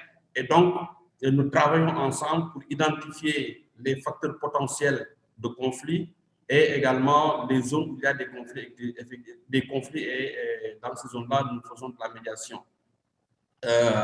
Ce que je voudrais dire, c'est que pour revenir un peu au gouvernement, parce que ce qu'il faut savoir, c'est que nous avons effectivement, comme dans tous les pays, des défis à relever.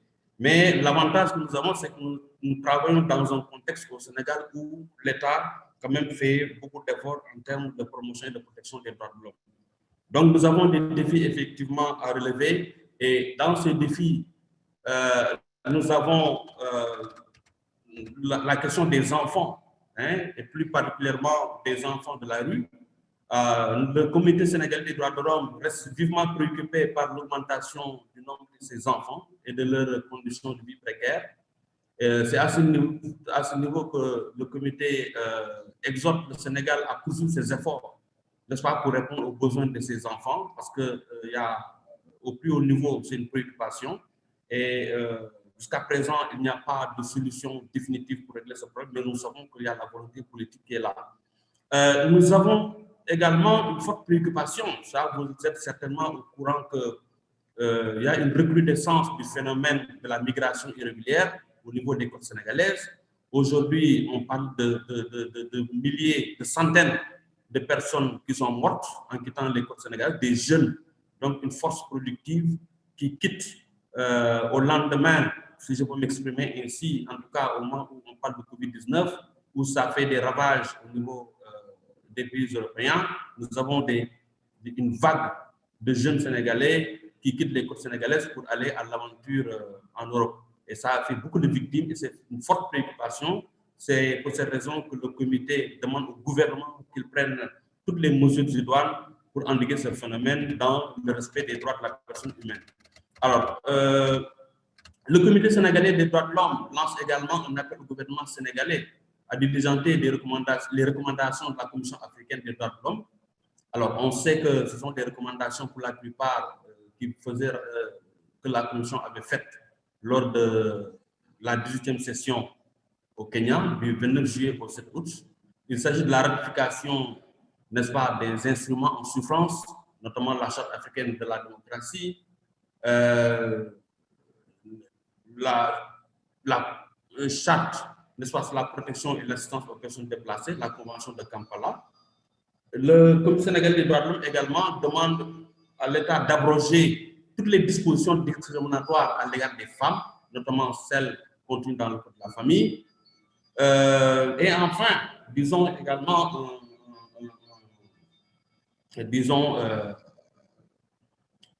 un plaidoyer que nous faisons et nous demandons à la Commission de nous accompagner. C'est-à-dire que, vous savez que depuis 2012, le Comité sénégalais des droits de l'homme a perdu son statut A. Et donc, nous faisons vraiment un plaidoyer pour que la Commission africaine renforce ce plaidoyer auprès de l'État du Sénégal pour vraiment nous permettre de retrouver notre statut A. C'est extrêmement important. Parce que aujourd'hui, je peux dire que le Sénégal, le comité sénégalais des droits de l'homme a été créé en 1970 et donc a vu naître la plupart de ces commissions nationales. Donc aujourd'hui, je pense que c'est vraiment une urgence pour que l'État du Sénégal nous renforce pour le statut A. Alors, nous allons également demander au Sénégal de ratifier le deuxième protocole facultatif au pacte international aux droits civils et politiques de 1966 visant à abolir la peine de mort. C'est vrai que la peine de mort a été abolie au Sénégal depuis 2004 à travers la loi 2004-38 du 28 décembre 2004, mais nous voudrons que le Sénégal fasse un effort supplémentaire pour ratifier le protocole facultatif à ce pays DCP de 66. Et enfin, pour terminer, le Comité sénégalais des droits de l'homme encourage le gouvernement sénégalais à poursuivre ses efforts en faveur des droits de l'homme, comme reconnu par la communauté internationale, et lui suggère également de réfléchir sur une politique nationale de protection et de promotion des droits de l'homme. Voilà donc, honorable, j'espère être dans les temps. La communication que je voulais faire, donc au nom du Comité sénégalais des droits de l'homme, au nom de son président, moi je suis le coordonnateur du Comité sénégalais des droits de l'homme. Merci beaucoup et à très bientôt. Merci beaucoup, Mr. Mar, for your statement on behalf of the Senate Committee on human rights. We welcome your participation in our session and also your update on the status of human rights and some of the issues relating to the enjoyment of rights in the African Charter. And the issues that you have highlighted, those relating to the extractive industry sector, that you made reference to the work that you are doing in that respect.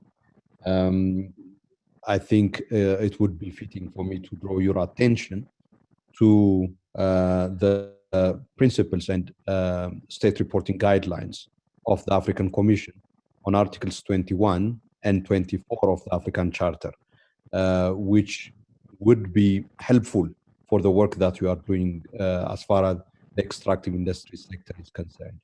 I encourage you and your committee to use that work of the African Commission in pursuing that work, and would like to confirm the support of the Commission to your committee, not only in respect of extractive industries, but generally in your work in the promotion and protection of human rights in Senegal.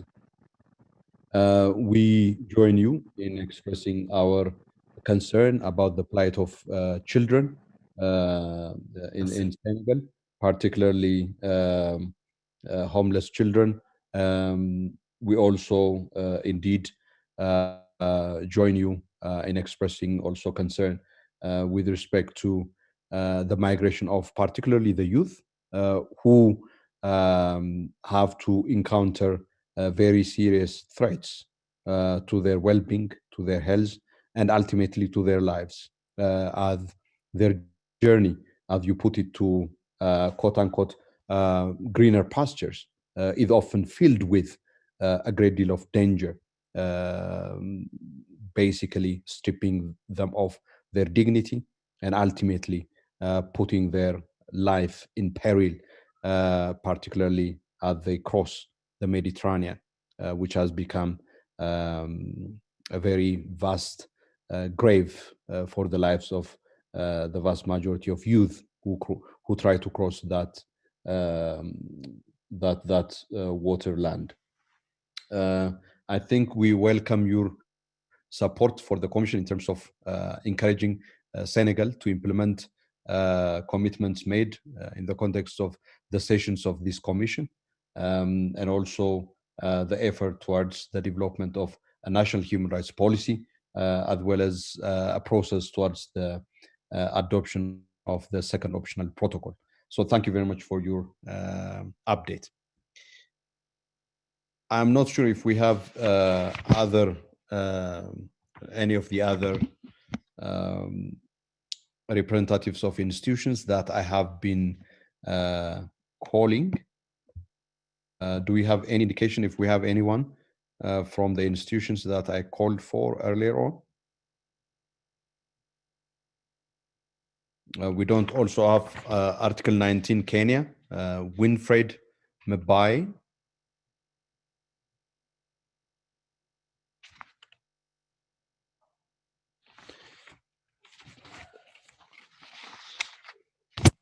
Okay, I think we have one from the Department of Social Affairs of the African Union Commission. There is a request to also take the floor in respect of one of the initiatives of the department and of course the Committee on the Rights of the Child, Salima initiative. If we have the representative with us, we can give the floor to the representative. Okay. I think we have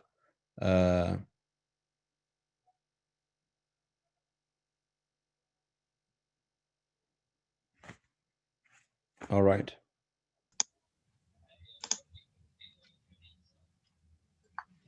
Okay, welcome to the session of the Commission. Thank you for joining us. Please take the floor.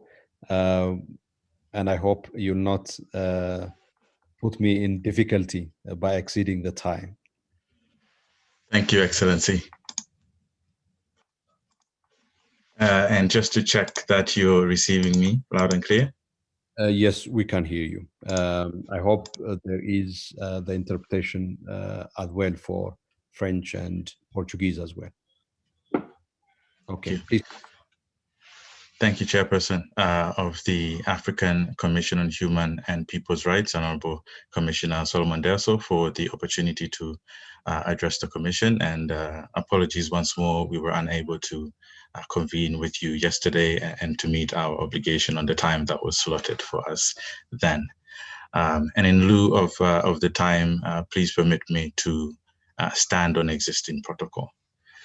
My name is Robert Kasenene. I work with the African Union Commission Department on Social Affairs, Division of Social Welfare, to coordinate the African Union Salima initiative on eliminating female genital mutilation. We've sought the opportunity to address the Commission in this session to make recommendations on strengthening state party accountability on eliminating harmful practices as part of obligations enshrined in the Charter and its protocol on women's rights, the Maputo Protocol, to eliminate all forms of gender-based violence, including female genital mutilation. This is specifically under Article 5 of the protocol. Guided by Agenda 2063 and key continental legal and human rights instruments, including the Charter and the Charter on the Rights and Welfare of the Child, the African Union Commission embarked in 2017 on an effort to advance a continental agenda to eliminate female genital mutilation. In 2019, as some of you may be aware, the African Union heads of state and government launched the Salima initiative on eliminating female genital mutilation. That is designated the president of Burkina Faso, His Excellency Marc Roch Christian Kabore, as champion on eliminating female genital mutilation, and requested the African Union Commission to facilitate the installment of a harmful practices accountability framework amongst the key pronouncements that they made. And so why focus on harmful practices, particularly female genital mutilation and child marriage? An irreversible and injurious harmful practice, female genital mutilation is one of the most dangerous forms of gender-based violence. It is a practice with no health benefits whatsoever. It causes lifelong physiological and gynecological complications and disenfranchises millions of young girls and women, robbing them of the opportunity to fully realize a life of full potential. It is at its core a human rights violation, denying infant, young girls, and women of any agency to determine their own choices on health and well-being. More than 160 million girls and women have been subjected to this harmful practice on the continent alone, and globally over 200 million. So you can see that the bulk of this is on the continent. And of these, 18 million have been subjected to this distressing practice at the hands of medical professionals, doctors and nurses, in what is called female genital mutilation medicalization, an aspect that is strongly referred to in the protocol. To further compound these figures, 50 million girls below the age of 15 will be at risk of undergoing this practice on the continent by 2030 if we do not change current trends. And with the impact of COVID-19, we may see millions more added to this risk group. We need urgent action. We need to accelerate efforts to eliminate this practice. To a great extent, this lies with deliberate national and regional action. That begins with strong accountability on already strong commitments to eliminate these harmful practices. And as the custodians and monitors of human rights standards on the continent, this task relies on this commission. To that end, and building on a decision by the African Committee of Experts on the Rights and Welfare of the Child, as you mentioned, Honorable Commissioner, at their 34th ordinary sitting in 2019 on developing a joint general comment on female genital mutilation, the African Union Salima Initiative hereby makes the following recommendations for the Commission's consideration. 1, to join the African Committee of Experts on the Rights and Welfare of the Child in drawing a general comment on female genital mutilation. As it exists, we do not have that clear definition on both of these charters that would help greatly member states to account. Number 2, commit to strengthening member states' reporting on fulfillment of obligations under the Charter and the Protocol, working alongside the African Union rights organs, including the African Committee of Experts on the Rights of the Child, the African Court on Human and People's Rights, as well as the Pan-African Parliament. Number 3, to appropriately declare female genital mutilation as a human rights violation, a form of gender-based violence, a harmful practice, fittingly mirroring international human rights instruments and resolutions, including the most recent Human Rights Council Resolution 44L20, to which state parties to the Charter individually hold obligations to. And finally, make action on ending harmful practices, again, female genital mutilation, child marriage as examples, a key indicator in state party reports to the Commission going forward. I thank you for the opportunity and submit. Thank you very much for your statement from the Department of Social Affairs of the Salema initiative.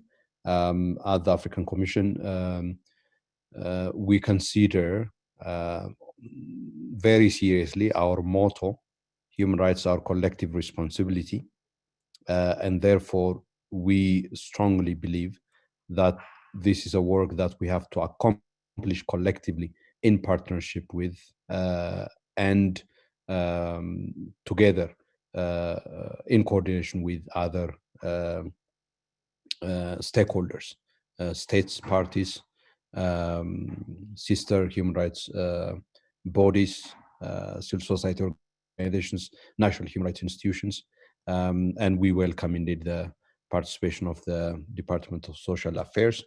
We hope that Commissioner would have joined us earlier this morning when we had the discussion on the right to health, since it's something that is within her portfolio and something that she's working extremely in an exemplary way. So we would like you to convey my message to her that we would really like to have the Department of Social Affairs contributing to this joint study that our commission together with UNAIDS would be undertaking. With respect to the proposals that you have put forward on female genital mutilation, the statistics that you have provided us indicating the scale of the challenge and the practice on the continent and the kind of impact that this practice has on the well-being of those who are subjected to this practice. And of course, ultimately, the specific proposal that you have put forward for the Commission to work with the committee. These are all very well noted. I think it does indeed require emphasizing the point that the Commission, of course, understandably welcomes this kind of initiative, without a doubt, but it's always extremely important from the perspective of the Commission and the experience so far, that we have to address the broader conditions that make these kinds of practices possible. So when we engage, if we zero on FGM only without addressing the conditions that create the perpetration of FGM, we may have actually difficulty in terms of addressing that practice. So it is basically to put emphasis on the need for an approach that really recognizes and directly addresses the conditions that create this, the harmful traditions, practices, and of belief systems that, of course, occasion the perpetration of this very serious practice that affects the human rights and well-being of particularly young girls and women. Of course, ultimately, it can have a very lifelong consequence and impact. And of course, finally, I think we at the African Commission have taken note of your observations, and we will see how we will take this forward. I wish to indicate that this also forms part of our concern, continuing concern, with respect to one of the defining human rights issues of our moment, which is gender oppression that manifests itself, among other things, in the perpetration of these harmful practices, which is contrary to the Maputo Protocol. Thank you once again. I wish to now say to all of you colleagues, members of the African Commission, and indeed distinguished delegates, the states parties to the African Charter and the Maputo Protocol, colleagues, representatives of national human rights commissions and civil society organizations. This brings us to the end of today's session. I wish to thank each and every one of you for your active participation and also for your continuing presence with us as we continue to reflect on and try to examine the state of human rights on our continent with a view not only to highlight the state of human rights, but also importantly to mobilize awareness and action from all of us in order to improve the state of human rights on our continent. This being the end of the day, I wish you a very good afternoon and a good evening, and look forward to see you all again tomorrow at 9 GMT. Merci beaucoup. Obrigado. Shukran. Asante sana.